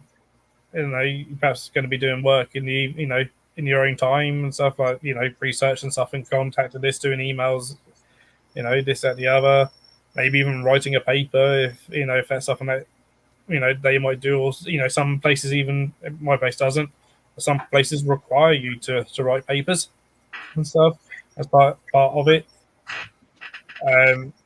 Yeah, so yeah, potentially not being able to switch off. So try and put something in that so you can switch off from things sometimes. But being prepared to work all weathers. Does that affect your relationships? Can do, certainly can do. So, we always say that there's benefits to dating the zookeeper, but there's also, our job is our life, if you like, and sometimes, you may have plans and you got to cancel those plans at short notice. Sometimes, sorry, I can't, can't go out to dinner tonight as we're playing because I've got an animal that's ill and I need to look after it. Mind you, I mean, I suppose you're lucky with Victoria. She must understand, like... That's it. So you got to find someone who's, like, understanding that, the animals, are on, at least a level pegging kind of thing in some ways. So, yeah, they support, zoo is a community. We're all colleagues of each other. So that's something that sometimes people don't understand that aren't in the zoo world. They sometimes think that we're competitors with each other and that we're in competition with each other when we're all just colleagues. So we all chat with each other, a message away from the curator of reptiles at Chester Zoo. And I can just send him a message being like, hey, how are you doing? He'll even sometimes send me a message every now and again like, how you doing? Sort of thing. A quick message away from, a keeper, a zookeeper in Indonesia. So, send him a message every now and then, or he'll send me a message every now and then. So, yeah, completely, it is a community. And so become, your colleagues, some of your colleagues almost become family as well, sort of thing, because people say, you sometimes see the animals in your colleagues more than your own family. I'll bet, yeah. Sort of thing. I would like naively assume like the dream would be Africa and one of the wild parks out there, or or getting a transfer to one of the rainforests as a warden or something like that. You ever thought, oh, I wonder if I could get down that path? I've looked at it. I think if I didn't have all my inverts and the reptiles and parents and stuff, I'd perhaps have more money and be able to do stuff like that. But I was saying, know some keepers that have gone on to do things like that. A friend of mine, he now runs the Blue Iguana Conservation Centre in the Cayman Islands. So his office is the beach. Does that mean you could literally have free accommodation over there and you just need plane tickets? I don't know about that. I'm not sure. Possibly if I volunteered, at the centre, maybe and stuff, but it probably still costs a lot to get over there. So, I was done a stint in Costa Rica with turtle conservation. So I did look at a couple of years ago about going to Madagascar to help out the tortoise centres out there with the Turtle Survival Alliance and stuff, but just couldn't afford it. Did you see what Illuminati's put in the chat earlier? No, I didn't. She said there's a zoo in Wales for sale for 600 grand. I think we need a GoFundMe. I probably know the one that it is, and it's in like an area where that. I basically, if it's the one I'm thinking of, the people that took it on didn't know what the hell they were doing, and it's like pretty much rated as like the worst zoo in the UK. Needs a lot of work. It needs a lot of work, and it's in I think it's in an area where they don't even get tourists. So it's sort of like a really difficult area. You kind of where the meerkats come in. That's where the meerkats come in. Every zoo has it. Yeah, that's the problem. Apart from your own zoo, what's been your most favourite zoo to go and visit? Obviously, apart from yours. If you want to plug your zoo, just go for it. Obviously. well, people don't know. Yeah, I work at Shepherd Wildlife Park near Cambridge, just in between Cambridge and Royston. Favourite zoo? Dave says he thinks that zoo's been up for sale for many years. It has. It's been up for sale, it's sold, and then it's back up for sale. Yeah. Most people don't want to touch it because they're like, it's a money pit. Most probably. It's and zoo you need a lot of money because you ain't gonna necessarily make money. So I mean, there's so many. I mean, ultimately, I mean the zoo. I suppose my favourite of all time would be the one that got me into it in the first place, and that's Jersey. So Jersey Zoo, along with basically one of my heroes, Gerald Durrell. Anyone who hasn't heard of Gerald Durrell, go and look him up. Read his stuff, read some of his books. Amazing. He's basically the reason that zoos became what they are today. What do you think to YouTube channels such as Brian whatever his name is, Brian Brzak, is it? Barcheck, that's the guy. People like him, Chandler's Wildlife, and then even down to like Paul Cafaro as well as. What do you think their impact has on the hobby as a whole? I haven't seen any his stuff for many years. I never liked the stuff that he used to put out. I don't know what he's putting out. I know he's got his own sort of facility now. Yeah. Well, different, to what he had before. But what I used to see of him was just racks and racks and racks of tubs, tiny tubs with things in. In the US, zoo, the term zoo just basically means collection of animals, and some people don't differentiate between what is a good zoo and what is a bad zoo and stuff. And there's far less regulations in the US about all that. They've got AZA. We've got Biaza, but it's America's its own thing. They have different ideas when it comes to animal care and stuff. To give you an idea of Chandler, he gets the I think it's Luke, is it? Luke the King Cobra out all the time and free handles it. I'm not a fan of that. What he's doing, but then he's a bit OTT with his voice and what he says and how he's talking. He is building quite a decent sized enclosure for it, but then he also keeps crocodiles because he's got quite a bit of land. And he was picking up I think it was a Nile crocodile and some other rare caiman, I think it might have been. It was a big thing anyway. But the way they got the Nile crocodile out with the rope around the mouth and all the rest of it, but the other one didn't want to come out, so he went into the water with a stick like this, and then inevitably got a bit in the leg. Yeah, I seem to say it's a Cuban. Yeah, then Yeah. Killed them with Cubans. But I think again, zoo training, all that can be avoided. Crocodilians are intelligent animals, and we can train them. It was like, what? Why didn't he just wait? Why did he have to go into the water with a stick, prodding around like some? I don't know.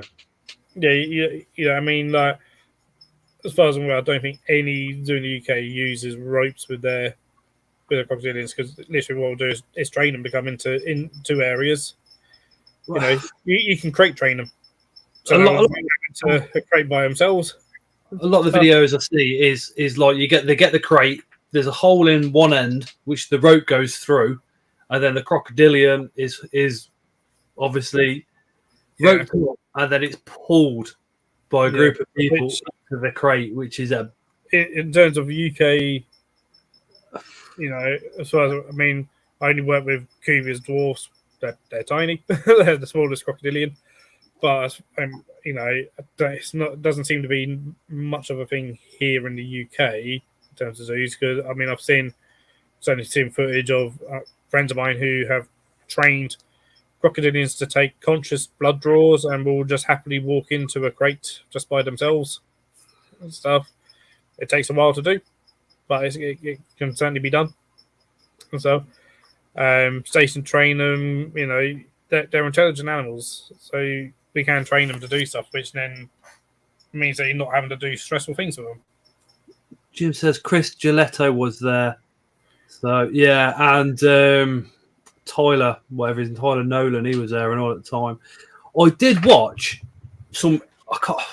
I'll have to go back from my internet history, but I watched an amazing couple, and they were doing research on down on the Nile crocodile, and they're out where the mangroves are and all the rest of it. So they're swimming in deep water, and it's in the winter. And what their theory is the crocodilians are a lot more slower in the winter. They're not as interested in food as what they normally are. And they did come across a couple of crocodilians, couple of the Nile crocodiles. Didn't show them any aggression whatsoever. But interestingly enough, the banks of the Nile, as they discovered, don't finish where you think. They actually go underneath the land. And these crocodiles, that's where they were going, was underneath the land. And they followed them. They followed them for a good way until they got to a point where there were 10 minutes under it and they had 15 minutes of air left. So they had to turn around. But in the winter, these Nile crocodiles were just very slow moving, very relaxed, showing no aggression. And they said that they could only dive down there in the winter time because that's when the crocs are probably less risky. If that's the right wording. They said in the summer that they wouldn't stand a chance. It'd be game over in seconds. But that documentary or that YouTube video that I watched was so fascinating. Just to watch this crocodile, because you just think they don't spend too much time under the water. They swim through the water and then they go to sleep on land and then they go back in. But to see them going underneath these mangroves and following which is like a massive cutout underneath the banks of the River Nile, absolutely amazing. Yeah. I would imagine the crocodiles are faster and more aggressive in the summer because of the mating. It's also the heat, I would think. Yeah, I think that was this time of year during the summer. I think, Jim, are you referring to the one with Tyler Nolan and Chandler? Because this other one was two individuals that dedicated their life to researching the Nile crocodiles. Aaron says, I do think Chandler doesn't know what he's doing, and I do think he has no experience, says Aaron. The thing is, it's in the UK, we are very different. We are very standoffish. The USA, they're very on it. They're very into it. They've got to have that wow factor. Plus, that wow factor gives them a lot of subscribers and a lot of income. He got bit and he said, if you want to see the gore, then sign up to the Patreon and you can see it over there, which is just all about the money in it. It does bang on about shock culture. Sorry, the shock culture, definitely. It's that's why a lot of us UK channels don't get as many subscribers, because we're not in it as shock. We want to educate more. We want to show the journey instead of, oh, look what's on my hand, it's a massive crocodile, or I'm holding a venomous snake, check me out. We're more like, look, you got to have a license, you've got to put these away, you've got to have these locks, you've got to have double doors and all the rest of it. So in the UK, a lot of our channels are more about educating to keep your animals safe and keep yourself safe, whereas the USA they love that clickbait. Yes, Craig, indeed, but they are a bit more shocking, aren't they? Yeah, absolutely. I mean, you see some things that come up and just like, oh, not sure about that. Well, then, I suppose if you go across the world, it's always going to be different. It's always going to be different because of the cultures. I should imagine the Chinese are probably different again, and go across Europe and it might be different again.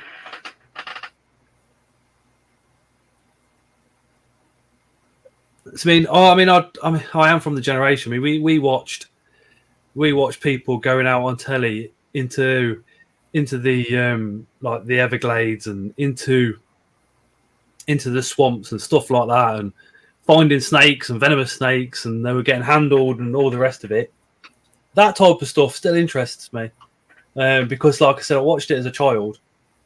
But again, that's out in nature. It feels different. It feels better. It's not. It's still the same because they're still handling venomous snakes. But yeah, I do. For me, there is a difference between someone free handling a king cobra in captivity for views and clicks on the internet, as opposed to Steve Irwin going out and catching stuff, and when he would go out catch something in the wild and so, but he was very much doing it for educating about that animal, but also going, we need to protect this animal in the wild and protect the habitat and stuff. And a lot of people did sort of hate on him in when he was doing stuff like that, but he done a hell of a lot for conservation. And so he still does. Even now he's passed away, he still does a lot for conservation. That passion. He took conservation to people that wouldn't be interested. But then, I've just been banging on about people, doing venomous handling. I've seen his son get the crocodiles to move with his son being in the concrete water, splashing around with his feet. Yeah. And then the crocodiles sense that and they come over. What's the difference? I mean, it is sort of like that. It's sort of like that sort of weird thing of like, okay, we think it's okay for them to do it. It just feels better when you watch it. That's the only difference. It's a different sort of thing. I mean, it might be, because obviously, they're doing it in the wild and in a zoo as opposed to in the home, and then hopefully then someone watching someone doing it in their home might go, well, I can do it in my home. Whereas if they're doing it in a zoo or whatever, they're not thinking, well, I can do it in my home. Maybe. Well, you can put as many warnings as you possibly can out there. Always do. Yeah, we always promote no handling of spiders, but you've got subscribers that are gonna handle spiders. That's just how it is. So even if you say, I've got this venomous snake, don't do this at home, blah blah blah blah, you're putting yourself on a pedestal, and then other people want to join you on that pedestal. Yep. That for me, that's the area where it's always going to be dodgy. That's all right, Tony. Don't worry. Night, Sophie. And again, if you've recently joined and if you're not following Incredible Inverts and Other Animals, just take a second to pop over. The moderators have been absolutely amazing tonight. They're the ones with the blue spanner. They've been dropping all the links down. So if one of them just drops Phil's link down, again, if you go subscribe, Phil went live from the zoo last night, and it was absolutely amazing. Again, I think one of the best lives we've all watched for a very, very long time.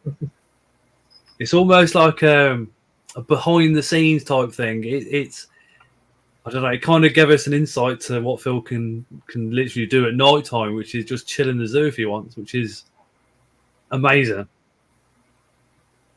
He also downs his sexy hat and pops out with the. It was incredible. Cheers, Justin. So GJ's Cats and Things has popped it down. If anybody's watching as well, if you could hit up all the moderators with a subscription. They're all getting close to goals, and obviously, subscribers, counts, and all the rest of it. That would be phenomenal.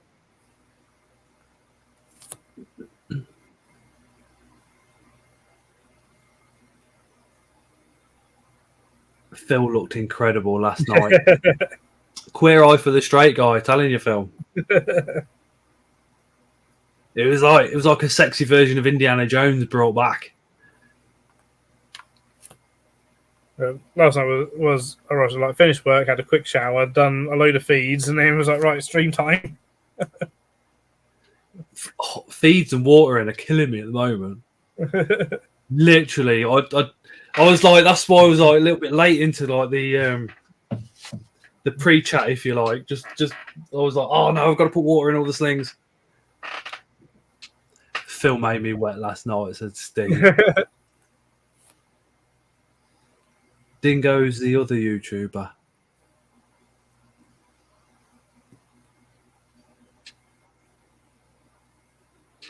You got any plans coming up, like job-wise with the zoo? Anything interesting? Apart from like, obviously, can't say new additions, but is there any areas that you might be working in that you don't normally work in? No, not really. Because we're such a small place, sort of thing, that we kind of all have our own sort of areas that we work. So no, apart from like trying to improve things where we can and stuff, and I mean that's a never-ending thing, because as soon as you do something, you then want to improve it again, sort of thing. So, did you, to seal the deal, take Victoria around the zoo after hours on a late night romantic stroll? No. No. I was just going to say, did she experience the same things the tigers do? 30 minutes of orgasm. Dingo's a pro. You can't get more safe than Dingo, says Jim. Dingo's pretty cool. Pretty cool guy. Hook him up on Facebook, drop him a message, and he'll more than likely phone you. He's off his head. He's off his head.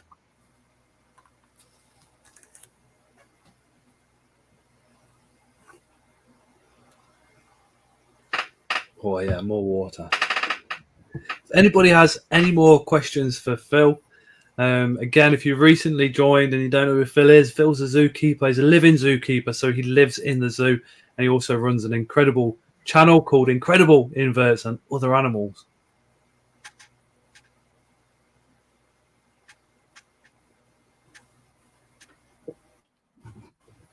Oh. He just wore the hat, said Richard. That's Incredible Inverts and Other Animals OnlyFans. Yeah, that's it. Got to earn some extra dollars somewhere. Been great listening to you, Phil. Brought back some cool memories. This is Dave. Cheers, Dave. It's not Dave. Again, for anybody that don't know who Dave is, I should imagine you all do. He's an ex-zookeeper from many moons ago. And he was on a live talking about his experiences, which again were, because of the time difference, were the same but also completely different to what Phil's been talking about tonight. And for me, it's really interesting to see the differences, because I remember that chat with Dave, and then obviously the chats we've had as well. So to listen to those two different eras talking about zookeeping, some things will be very, very similar, and some things very, very different and stuff like. That's what was great. A friend of mine, Rob Hutton, who he was.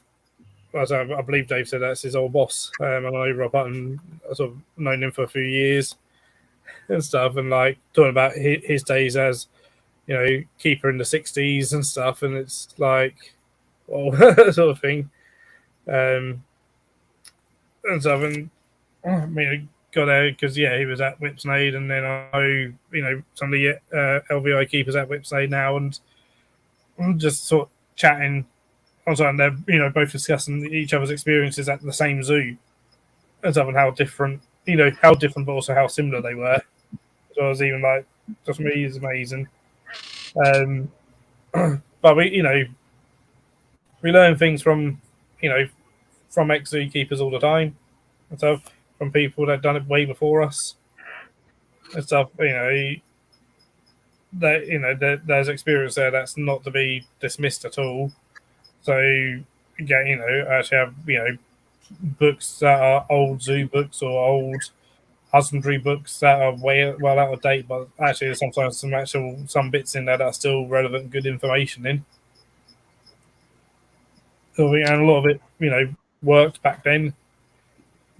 There's, reptile keeping and invert keeping way before, like the first invert house, it was all naturalistic.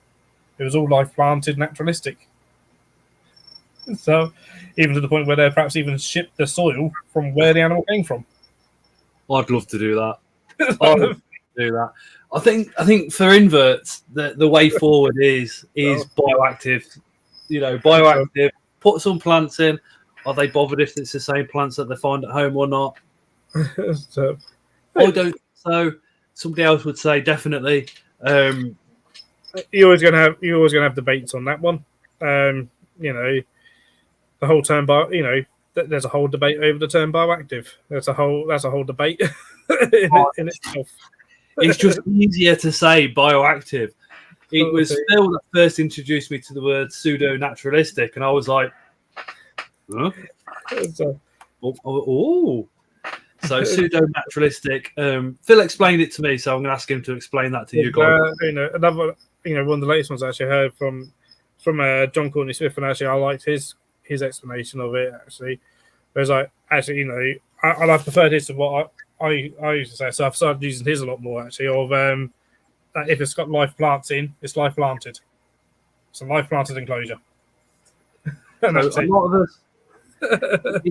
I've kind of stopped. If you've noticed when I do a setup, I've kind of trying to steer away from the words bioactive. I've been having a chat with Phil because bioactive would be in a year's time when all the plants are growing, when you've got bacteria in there that's all flourishing, all the microorganisms, everything. And I think you can't put soil into an enclosure on top of the clay balls, put some springtails, wood lice in, put some plants in, chuck a tarantula in, and say bioactive. Yeah, it's not.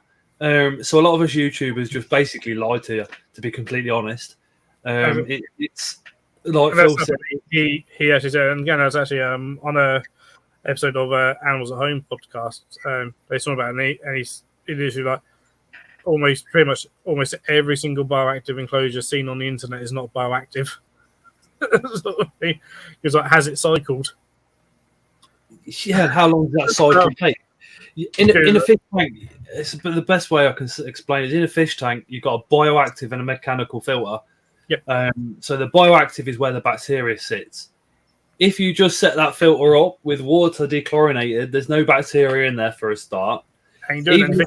Even if you add the bacteria, there's not enough waste going through it yet to create the bacteria to have that bioactive cycle going on. It takes weeks in a fish tank. In our enclosures, with the plants and everything, it takes months and months and months and months and months. If you want to get geeky with it, go Google bioactive and have a good read. Like John was saying, he was talking about from a reptile point of view, but for so I think he was talking about like maybe like a 3-foot viv kind of thing to turn that bioactive. It's all like, how are you feeding that? You chuck your springtails in, half of them are going to die within a week, so you need to put more in. Yep. And more in, and more in, and more in, and sort of thing. And the other, it's all like, so it's all like. What's the exo 30 by 30 by 45, the double dollars? Because I was reading that you need 3 boxes of springtails in there to be reproduced. And that's like exactly what Phil said, because majority of them die because there's not enough food in there. Yeah. And you basically feed it with those sorts of things. And then there's certain ones that, because the whole idea of bioactive is that it's going to break down all the animal waste and stuff, but actually, like, snake urates, they ain't going to get eaten by your cleanup crew, so you need to remove that. And actually, some snakes are going to do far too bigger ones for a handful of isopods to eat. And we all know spiders poo up the glass. Yep. And it's hardly anything. So how's that tiny little splatter supposed to look after all the plants? It's impossible. And in my mind, there's actually a lot of work in doing it, on maintaining stuff like that. So that's what I know. Yeah, I know. I actually just say life plant because it's actually much easier to say than pseudo-naturalistic or naturalistic. So I now say life planted. If I put like this one, life plants, so it's life planted. I'm maintaining plants and stuff. But yeah, sometimes a lot of people think, oh, I'll do this. I won't have to clean the animal out again. It's like, actually, still you got to do like substrate changes, like you would do an aquarium with water changes, because your substrate becomes your filter, essentially. Yeah. And stuff. Plus, not just that. I mean, that substrate, it only contains so much nutrients and so much value for the plant. And once that value gone down, the plant's going to go, well, what can I eat now? So you have to supplement that with bat shit or worm castings. Yeah, we'll put stuff in there. Mealworm grass works really well as well. There's only so long you can do that for before you have to take the substrate out because there's too much in there. And like Phil says, you have to swap it out. So, if you overwater it, well, then you got a problem there because it's going to go stagnant and stuff. In the bottom, so, the only really true bioactive is outside. I think, for me now, so I tend not to use. Yeah, I tend not to use that word anymore because to me, I'm like, well, it's not sort of thing. You can get close, and if you've got really, really big enclosure, okay, you might be truly, maybe, but it's difficult. It's not a case of just chucking in some spring towels and some isopods and there we go, it's bioactive.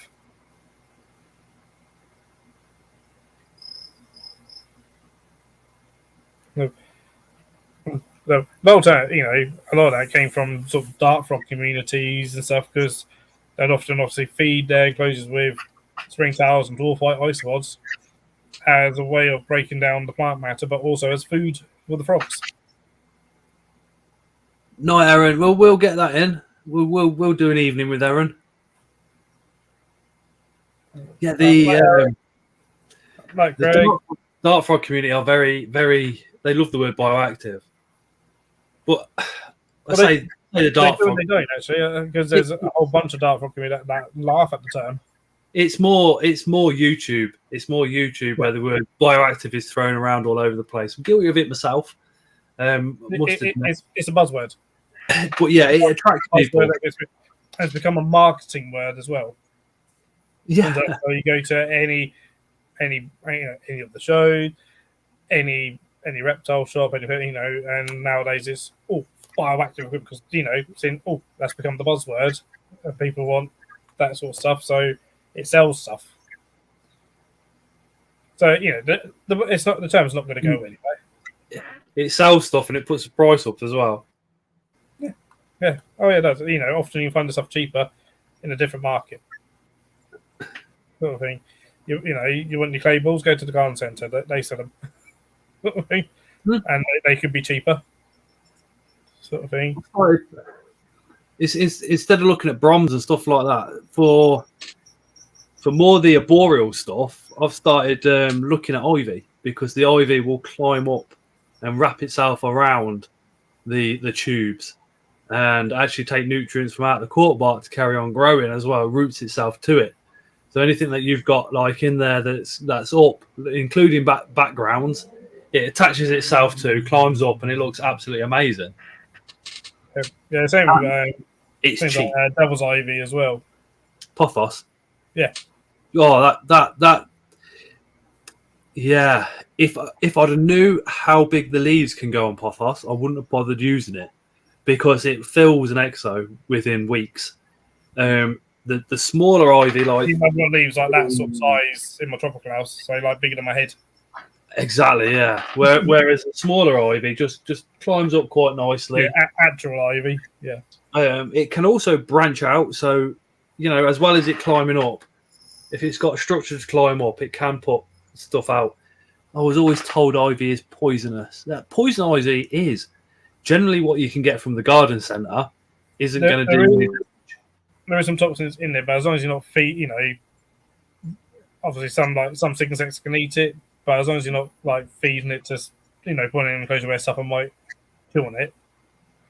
But I'd have to probably eat quite a lot of it, as well. But like for tarantulas, probably as long as you're not like putting a locust in there and leaving the locust to eat all the ivy before getting eaten.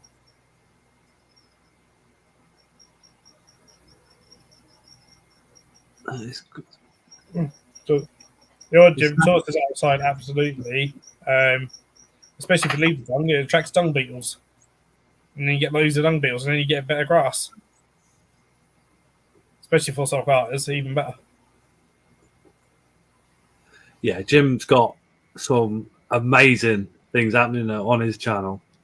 We had Jim on, and he was gracious enough to show us a few of his enclosures. I will do, Aaron. Thank you, Jackie. Are you off, Mark? Mark said, Yeah, Mark. Night, Mark.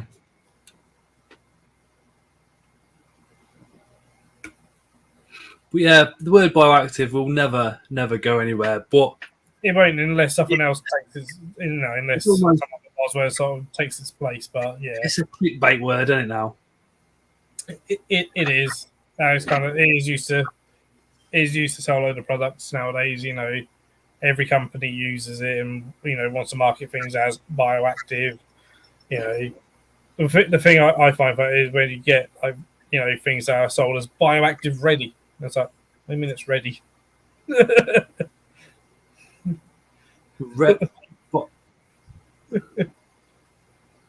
Yeah, I know you can buy soil that's got springtails and whatever you already in it. So I suppose it is. I mean, I stuff that was it's not excavated clay, but it's essentially excavated clay, and it had a little sticker on it that from the manufacturer as part of the packaging, all the printing on the bioactive ready, and it's all like it's a bone dry, clay sandy substrate that you mix with water for it to set. So it wasn't excavated clay. It was a similar product. It was a different brand. It was a different branded one. It was like bioactive ready. It was like what? Yeah, excavator literally just says it's like they're at home in their natural habitat, like they're at home. Yeah, this wasn't excavator. It wasn't ZMed. It was a different company that, based on very similar product. It works really well actually. I really like the product, but I was like, bioactive ready. What are you on about? I like this stuff just to put it in with the soil. Yeah. I really do. I find if you're going to shape tunnels and stuff like that, over time, it collapses. Especially if you move it. Yeah, or if you need to spray it all. But, you got the one I used was the Stone Desert. That's what I used. But yeah, it said bioactive ready. So like, about. But what I love about the Stone Desert is that it comes in 3 different colours and in different size bags. So you got one that was like red desert, so like red outback. You got one that which I used in the Mandalorian Amori build, which is called like Sonoran Ochre or something, which look more of a yellowish, orangey, sort of deserty type thing. And then I got like one that's kind of black grey. I just had a little thought. Do you know the beetles, Phil? Which ones? The ones that I've got, the Calamacus Atlas. The female appeared. She's burrowed down now. Is that a good sign? Yep. Ooh. Hopefully she's saying eggs. Hopefully. Their eggs are basically tiny white balls. One of the spiders has just been tapping like crazy. Somebody wants a bit. I'm hoping it's a mature male of a certain species. Scott, can you ask Phil what he thinks if these BioShot type products from people like Josh's Frogs and BioDude, are they worth actually trying out? I mean, I've got they're in the US, so I've never obviously tried those ones, but I've got one from Bioactive Herbs, which I got age I use every now and then. It's like a liquid, like fertilizer type thing. That's apparently adds microbes to the substrate and stuff. I've spoken to some people that are like, nope, not worth it. It sort of depends, really. Is that give it a go, have a look, see what's actually do they tell you what's actually in the stuff? And so, without you doing, testing on it, you'll probably never know. But then that's expensive, probably, to take soil samples to test to see what microbes are in it. Is that the XO1 that Richard just did a video about? I don't know. Not seen it. Richard says, let's be honest, a lot of it's waffle. Yeah, there's a lot of stuff. There's a lot of rubbish on, the reptile market. There's a lot of rubbish that's sold. A lot of stuff that's hiked in price. It's going to happen in the invert market as it gets bigger. I was talking to Steve about the prices of thermostats. For a thermostat that's recently come out, just the bog standard one that you can control the temperature from your phone, so it hooks up to your Wi-Fi. That's not fancy technology because you can buy dirt cheap security cameras that do the same thing, and then you can view it on your phone. But to have the temperature monitoring on your phone, it's £142. Yep. I'll actually tell you which one that was. Microclimate Connect. I think it was. One of they got free out there. There's free, isn't there? The Connect one. The Pro, which does the humidity as well, is £240, which to me is shocking because for an item that's going to possibly, increase the husbandry for an animal, the price just is absolutely astonishing. And it's not like this technology is not already out because it is in the marine world in a big way. But in that, that's so expensive. Yeah, there you go. The Evo Connected one, £142. The Evo Connected 2, £170. And then there's a third one as well. So I've used the Evos and the Evos themselves, the standard old Evos. They're like £100 a thermostat. So there's people out there that are willing to spend that money. There are, so it's they're seen as a luxury sort of thermostat for the real enthusiast that really wants to have that sort of thing, because obviously their cheapest thermostats, what, 30 quid?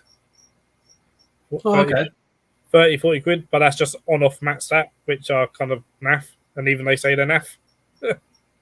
And they don't like them, but they produce them because, there's people out there that are only willing to spend that sort of amount of money on a thermostat, and it's better than nothing. It's still expensive though. Mark says might depend on if the company's got an external company to develop the app or Bluetooth stuff. They probably have. They probably have. I've been to the factory where they make them. And it's not big. It's not a big place. And they don't just make their own ones. They make another company's ones as well. Is the other company's ones cheaper? And so they're not quite as good because they don't test them all. Oh. And they literally say, that's why they're actually that bit cheaper, because they literally don't test them all. Daddy Nightshade says, I always buy my equipment when stuff's on sale. I never paid full price for anything. I buy most of my second hand. I won't even lie. And Lee says, what's the differences between the stats on, off, and pulse? So on-off is literally it turns it on, it turns it off.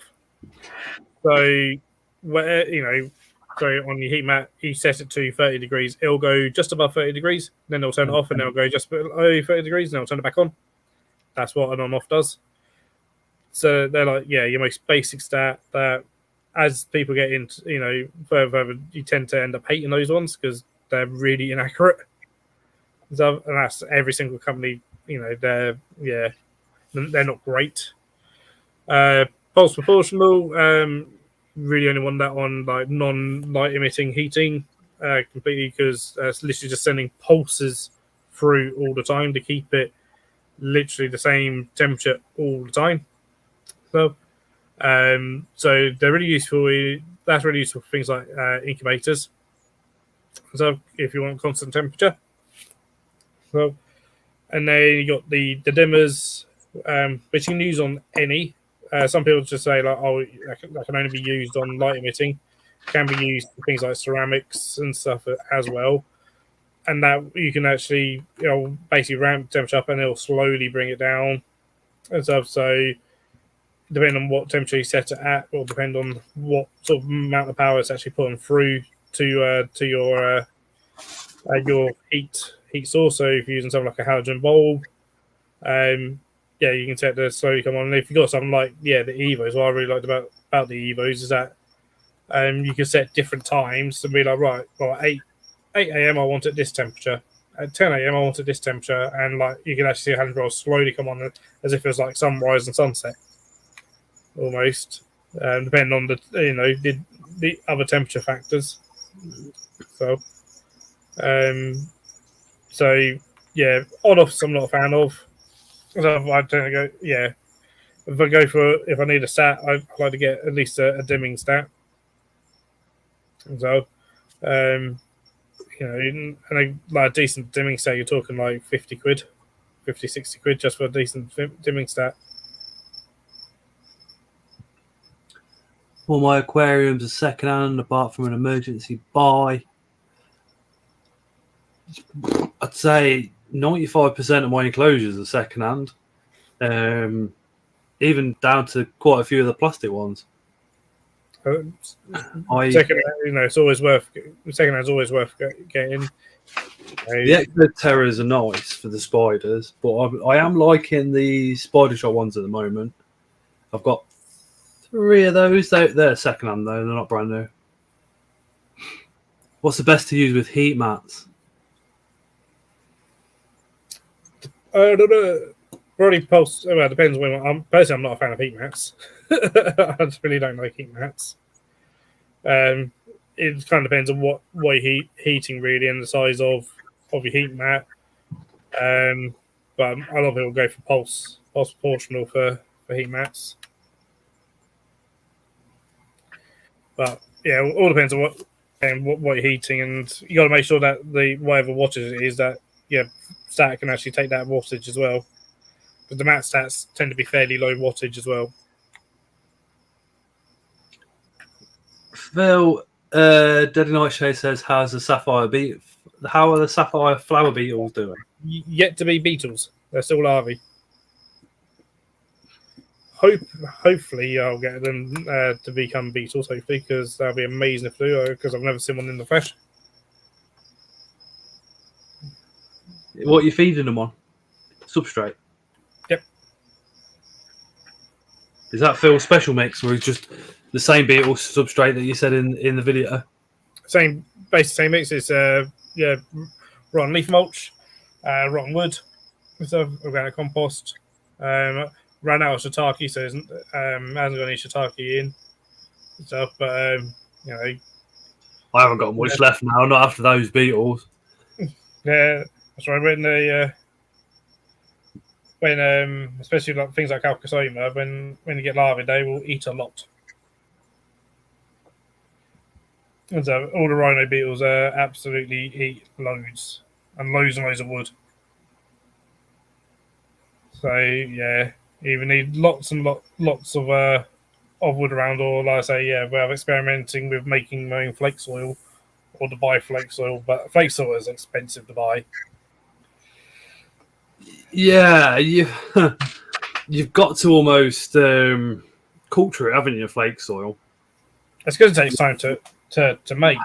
You have to ferment it.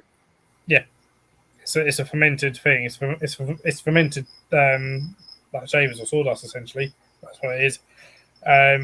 But you can buy Spice Shop selling. They sell it. Was it 3 litre bags for like £9? Bloody hell! That's just I think was it 3 or 3, maybe it might be 2.5 kilogram bag. That was about £9. Bugs UK order that was. So place or it's better than them saying that £9 for 3 litres is about average because a lot of people are like Struggling to find blue death veining beetles. The ones I saw were like £45 each. That seems a bit extortionate because the most I've paid is £16 each. Venomous Visions and the Spider Shop. Just keep your eyes on both of those, or subscribe to their newsletters. That's where they normally get them in every now and then. And stuff. They get them in every now and then. I'm still waiting and hoping that my larvae will start pupating. How long have they been larvae for? Over a year.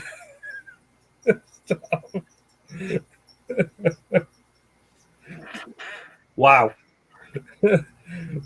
Everyone I was speaking to, they're starting pupating way before now, and I'm like, start pupating. Might be a good sign. Sort of thing. Hopefully. A friend of mine, he's got pupae at the moment. I've seen a few people now in the UK that have done it. For me, who else out? Andrew Smith, I forgot his name. Guy Tansley, he's done it. He's pupated them. Has he actually done it now?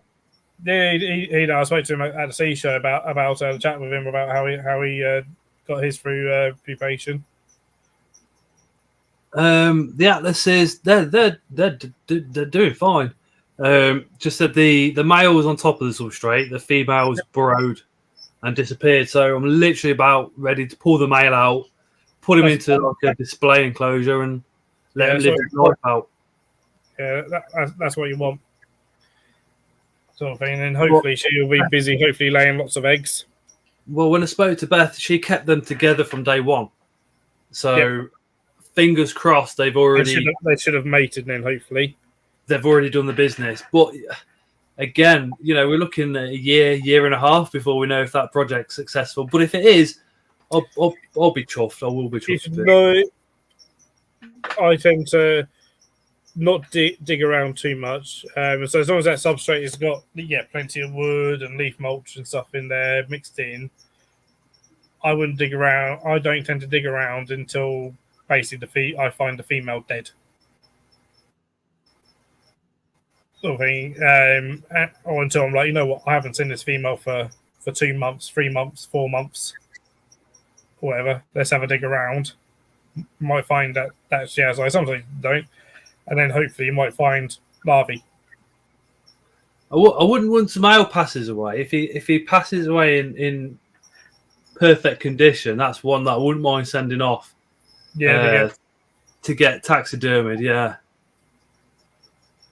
I mean, the males are absolutely stunning. With the calcosomas, and with all the rhino beetles, to be fair.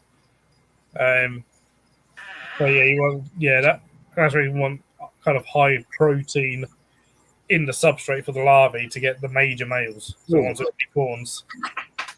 If they don't get enough protein as larvae, the males become minor males, so they basically have no horns, or they have very, very small horns. Same with stag beetles with their antlers. Yeah, I bought some from TSS ages ago and just not used it. A packet of their larvae boost, which is shrimp legs. Yep, that's gone all the way through that substrate, as well as the shiitake mushroom stuff. I was in that video. The mycelium is actually really important because then you get it in the leaf mulch as well. Especially if you collect it from a forest, is actually to get that all the fungus as well, all the mycelium, because there's a lot of protein in that. I've got trout pellet pellets because they're really, really high in protein. Got them at the ready. I'm a bit dubious about putting them in because I think they might go mouldy quick. So that's sometimes the only thing is trying to find stuff that doesn't just mold up straight away. Like for years, a lot of people used things like the Baker's meat chunks, which are Baker's is terrible for dogs but sometimes really good for a lot of inverts, but they just mold up so quickly. and stuff. I've used and still use occasionally silkworm pupate. That seems to do all right. It doesn't tend to mold up. So dry silkworm pupate buy as fish food. So, but yeah, just a regular. You can buy just the bog standard Gamma shrimp, dry Gamma shrimp as fish food. Just literally grind them up and sprinkle them in. Richard says, Phil, what's Phil's thoughts on taxidermy, pinning, etc.? I mean, it depends how it's done. Like, Yeah, how they source the animal. That's it. And I think that's where it's going more nowadays. Anyway, is more and more people are sending their own invert to companies like Dead Set or I can't think of the others, but there's a few now that are doing it. Victoria, she recently got her first orchid mantis that passed away. Got that pinned and framed by a company I hadn't heard of actually. And, looks quite nice. Because when you see them and they're perfect in their frame, the invert is absolutely perfect. You know that has probably been killed purely to be pinned and stuck in the frame. And it's still big business. I've seen dead butterflies that were going for $2,000 a piece for a dead butterfly.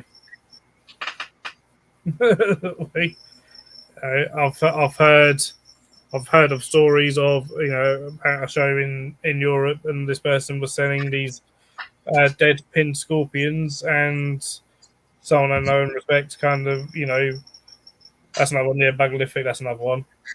A young lad, he's lovely, he is. And so, but yeah, apparently this table of scorpions that could have been a species. They reckon it was a species not known to science, and could have been the entirety of that species that had all been killed to be pinned. Speaking of scorpions, how important do you think the captive bred side of the Asian forest scorpions is? All scorpions need to be captive bred because probably 95, if not 99% of scorpions kept are wild caught. I think my adults are probably going to be wild caught, but the whole idea, as you know, Philly, is to try and get them to breed and get captive out there, and it is to try and breed them because they're going to decline in number. So there is a very real potential that they could become CITES listed and banned from importation. Then we could see the Asian, depending on how they list it, we could see things like Asian forest scorpions, of which there's a hell of a lot of species. See, I mean, suddenly go up, like it did with emperors, Bandinus imperator. I remember the days they could get an adult emperor for $10. And now they're like, well, actually, I remember seeing adult emperors for $5 once. £5 for an emperor scorpion. I bet you wish you bought through with them and stuff. Well, I remember I bought a baby emperor for £1. £1, and stuff. And and now sub adult, you're talking £100 easily. Because the ban was put in place, the restrictions put in place. I think you can with the right paperwork get them back out, start importing them again, and that's what's happening.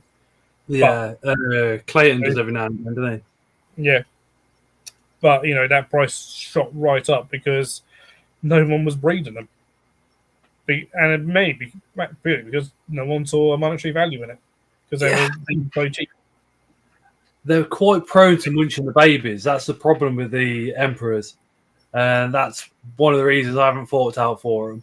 Is that they're really prone to munching the babies. In fact, Dale's female munched the majority of her babies. But so yeah, I think when getting scorpions, if you can, is to see if you got if you can get a pair and have a go breeding. I tend not to put mine together straight. I don't put mine together straight away because again, if they're female and they're well caught and they're adult, they could come in gravid. I had the Peter size. I had them together for a good long while. They have paired up, and now she's got the problem with scorpions is you can almost think, yeah, she's gravid, and then she I think molts. I'm not- Yeah. And it looks the same. It's looks- almost they can look gravid. They can have the black marks and all the other crap that goes alongside it, and then they just molt, and you think, what the fuck? But the positive thing and negative thing with this is she killed the male, which is normally a massive positive sign for being gravid. But I just hope so. I really, really do hope so. And it is such a wait. You're waiting 8, 12 months, sometimes longer. Yeah, this has been 4 or 5 months since she passed, since she killed him. I have got a large juvenile male in the background, but he's going to be a while before he's a mature male, obviously. Yeah, as it is, I'm waiting on my female Dune Scorpion. Now I've got a male and a female. I haven't put them together yet. She's looking fat. And it's all like, right, you're either probably going to molt, or you've come in gravid, and you might get some as well. I'm expecting there's just going to be a molt at some point. I've got the Pendapalapus, is it? The cave score club red. Pandipalpus Flatorus. See, they're in together. She's looking gravid, but again, you can't tell until the babies are here. We've got the Peter size female. She's really looking gravid, and she's been looking gravid for a few months now. So fingers crossed on that. But then we've got the Sinensis. She's looking gravid. Javadometris. And then we've got I can't say this one for love nor money. Simonani. Oh, I know. I've got one of those. I did have a pair, but lost one. I got them when they first came over. Yeah, that's the name of it. I mean, I say it differently every single time. Kimrani, what the hell do you pronounce this? It's one of those. I've bought a paired. It come from somebody reliable as well, so I know she's paired. Lacticus. So fingers crossed, she's looking incredibly plump, and so fingers crossed she's gravid. Yeah, that was good. They're nice. It's the only scorpion I've ever been pinched by. Is a Lauticus. None of mine have got mine. It's because I haven't get Lauticus for years. I only get them again. It was when I was, when I was young and stupid and was doing the show. I was like, oh yeah, you can handle scorpions, and I had one on my hand. I was an idiot, and then it went to sleep on my hand and went to pick it off, and it pinched me. Well, I felt the Spinnaker wants to kill me. Yep. Every time I go anywhere near it, even with food, it just wants to kill me. I have to put food in and just leave it alone and hope it eats it. But that's it. That's Spinnifers for you. No, that's it. I mean, I've got a monster male Spinnifer from a mutual friend of ours. Got young females, although she's nowhere near the right size. So I'm thinking about potentially getting a big trying to source a big female from Tony, maybe, because he gets some big ones in. Deploy him with this big male. I don't think let's see. I was just about to say mine's probably large juvenile, not even sub-adult yet. I haven't even sexed it because it's not even. It's probably about 5 inches, maybe 4.5 is probably the better. And then I've also got the long Manus as well, which is absolutely ginormous. I realised if I ever want my boyfriend to dump me, I just need to get a scorpion. Yes, they inverts in general are the cause of a few arguments in this household.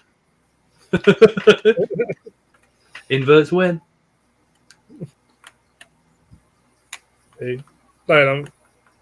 Mine, she knows that she's got to accept all my inverts along with me, even if she doesn't like. She realizes that they're not going anywhere. Well, yeah, that's what the enemy anyway. So it's hard to roll. We've got a wedding coming up, and then like literally 2 weeks before we get married, it's like there's a show, and Tara's like, we still got £1,000 to pay out yet, and I'm like, oh shit, there's a fucking show. I want to go to the show. So I'm not quite sure what's going to happen with this show. I might just turn up and say hello, and that might be it. Yeah. Yeah.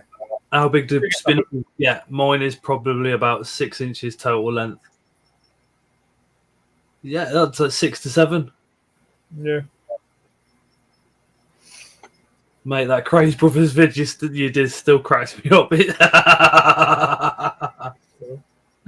Over on the TikTok. She don't. Well, sometimes she'll have TikTok, sometimes she won't. So she did, and she don't really follow anything that I do on TikTok. She just ignores it. In fact, I think she ignores most of social media stuff. She don't really bat an eyelid to it.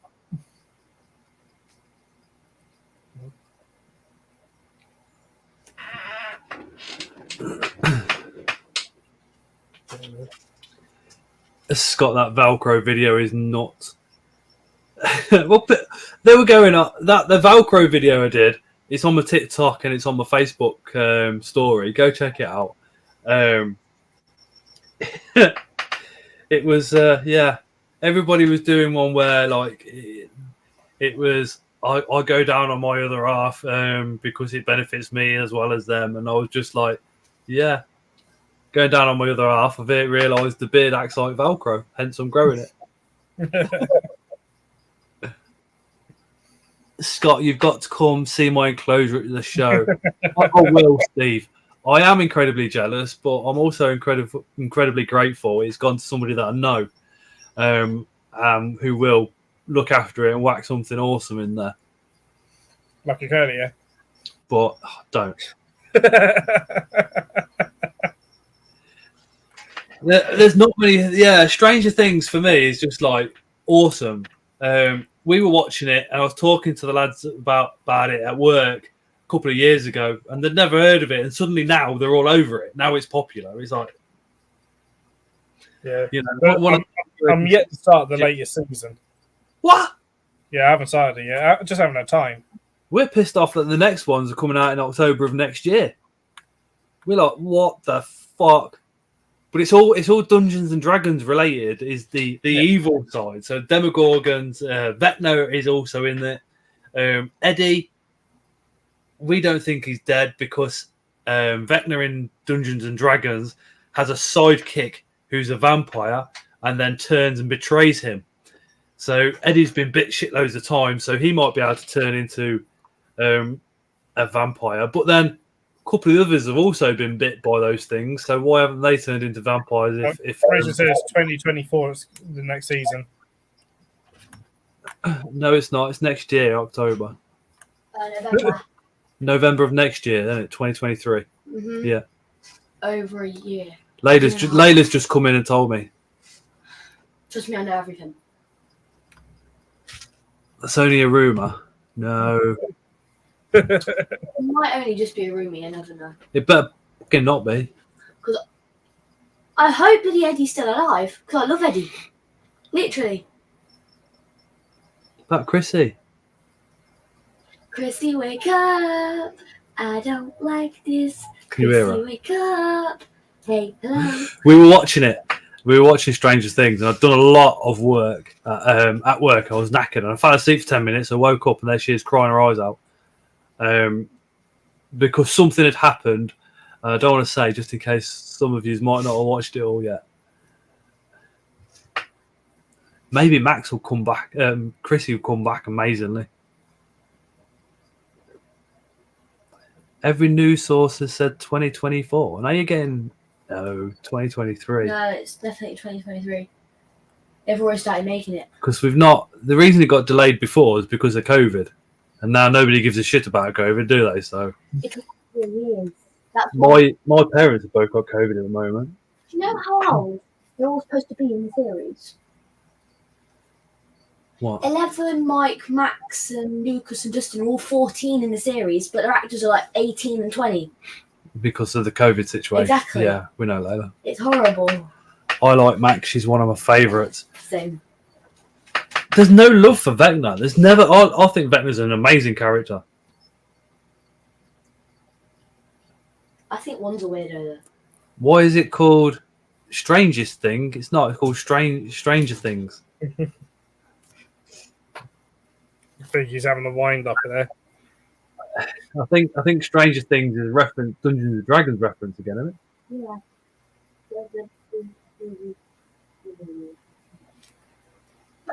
I won't. I'll have water, please.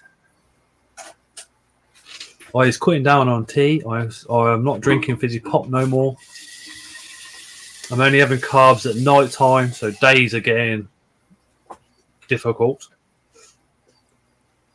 I had a yogurt and grapes today, and that's all I had until dinner tonight. And 2.5 liters of water. Freddy Krueger wannabe. Who? Is Vector the one in the enclosure?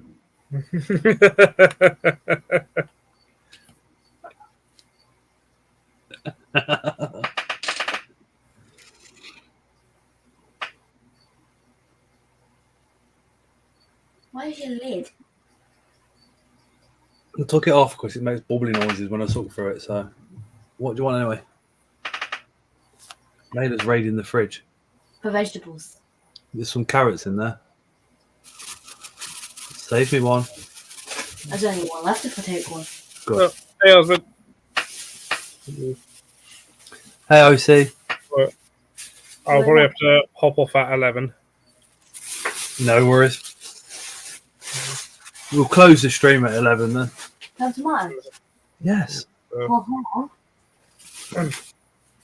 I'm not a normal child. How's Layla doing? She's a pain in the backside. Oh, don't. I'm dieting.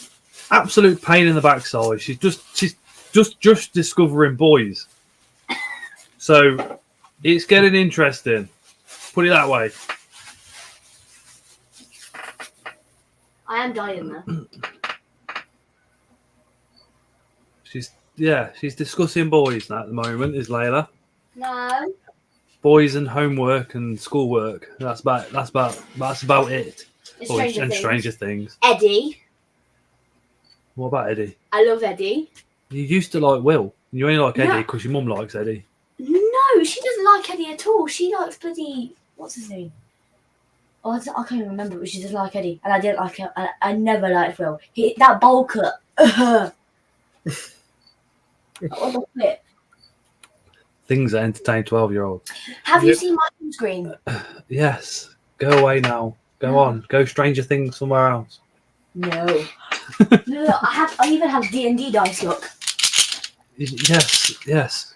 Go Show on. everybody. I don't want to show everybody. Why? It's D&D dice. They look like Nice, Steve. All right, Layla. He's got Pseudophasma subaratum overhatching. Oh, I'll keep missing it. I'll look away, look back, and there is another one. Nice Scott's piece of giving soup. us fake. At least we've moved on now, Michael, from the sexy microphone. Maybe just roll it back. And the word moist has been lacking of recent weeks as well. It's all about the fake beard. I keep going like that to make sure nothing's fell off. It's my oldest granddaughter's birthday tomorrow. She's 14, says Jackie. Aww. Oh, nice. I'm dreading that point. I'm dreading Grandad Scotty. Can you imagine that? What? I'm going to be having You're not allowed a boyfriend until you're 36. I'll be probably dead and buried by the time you have kids, so it's all good. I haven't any kids. I'm going to make sure of that. If you've got any more zoo-related questions or questions in general for Phil, now's the time to ask, because we've got 6 minutes left and then we will be closing this stream. If you're not subscribed, hit the subscription button and make sure you're also following Incredible Inverts and Other Animals on YouTube as well as his TikTok. Scott's moist fake beard microphone sexing device. I like it, Michael. Is it any time you took the dog for a walk, Michael? He uses the word dog walking for dogging. That's a code word. Yep. Phil, what is your favourite type of invert? Ooh. Have you got? I don't know if I have because I'm very much a generalist when it comes to the invert. I love them all so much, which then makes it difficult because I've won everything. Sort of thing. I love all my beetles, and I've got a fair few. Well, for me, I've got a fair few beetle species. I love love the tarantula. I love what I mean. I'm cutting down on my second sex nowadays purely because of it's becoming a pain and expensive. Hey, Aaron. And get the food for them and stuff where it's difficult to narrow down to one. I mean, beetles are amazing because there's over 450,000 species of beetle. How many have we got in the UK? Oh, thousands, absolutely thousands. I don't think anyone truly knows because we don't truly know how many species there are in the world anyway. There's some people estimate that there could easily be 1 million species of beetle. Wow. We know of around 500,000. So there could easily be 1 million species. What's living living below our feet that we just don't know of, and I suppose it's completely possible that there could be beetles out there which literally breed, drop their eggs, and then they're not seen for 50 or 60 years because that's the pupation period. Yeah, that's it. Even possibly longer. Who knows? We have over 4,200 species in the world.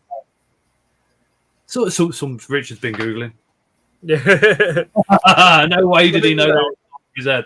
But when you get into all the different inverts, the numbers of them just nothing compares. We got something like 4,000 species of wasp in the UK. Yeah. Really? I thought there was one. No, there's loads.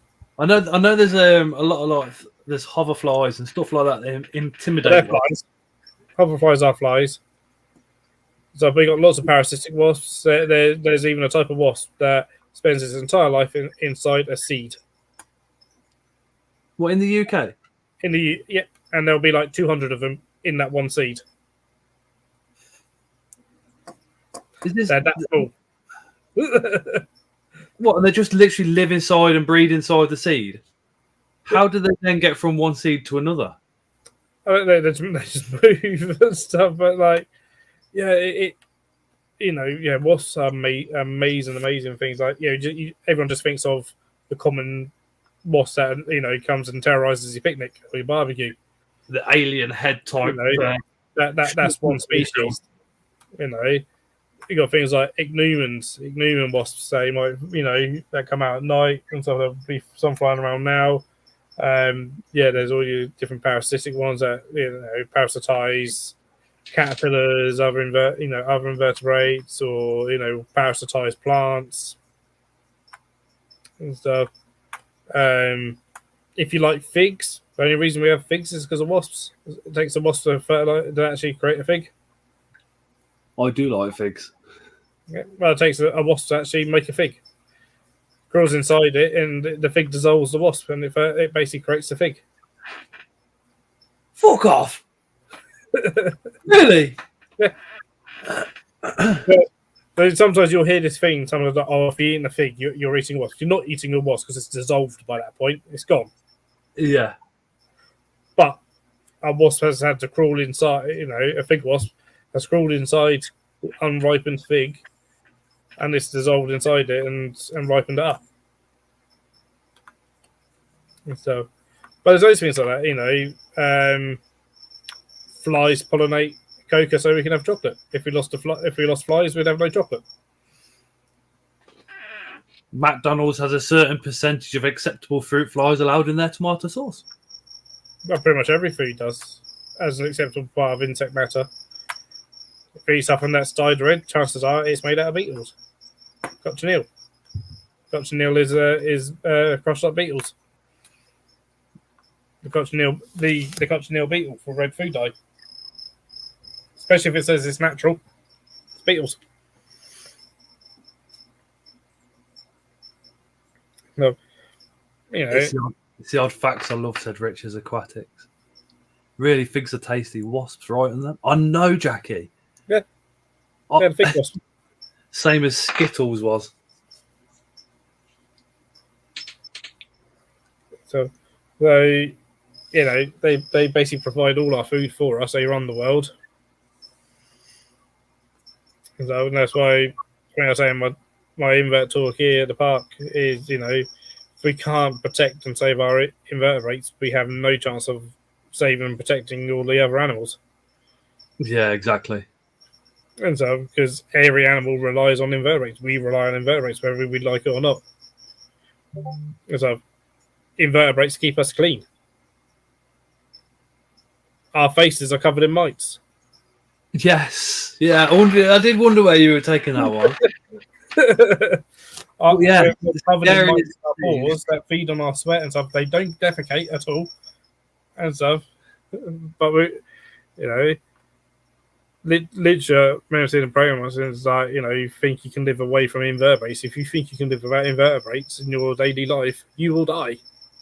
Sort of thing, because we cannot survive without invertebrates and stuff. And then, you know, if you like cheese, the really good expensive cheese only tastes like cheese because of mites What, like Stilton? and stuff. So ones with really good rind and stuff, especially like really smelly cheeses with a good thick rind, will normally have cheese mites, and that's actually what gives the cheese a flavour. There's even, I think there's it's a French cheese that they add extra mites to. I thought it was bacteria. I thought cheese was just purely bacteria. It's better, and it's mites, cheese mites. That's crazy. I mean, you know, you get your supermarket cheese. That's not going to have any mites on it. that doesn't have any mites, sort of thing. That doesn't have it. But good, like artisan, proper cheese, sort of thing, with a proper thick rind on it, normally has mites. Wow, that is shocking. Sort of thing. That's what gives it its flavour.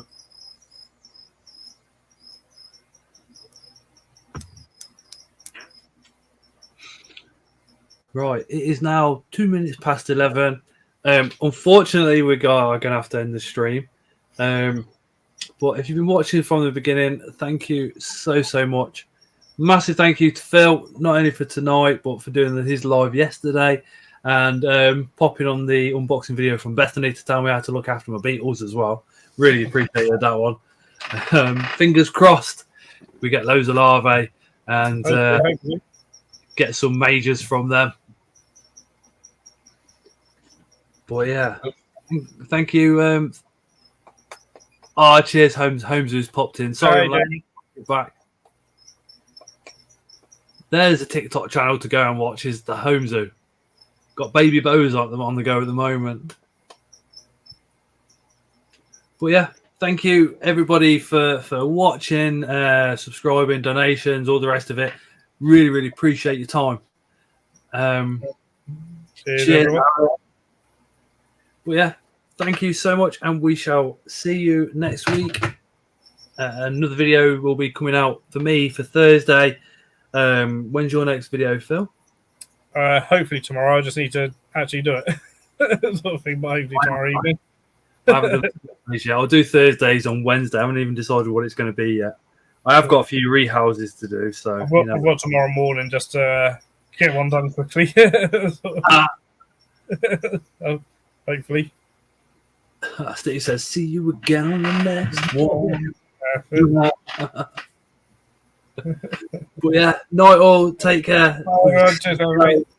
See you again. Bye.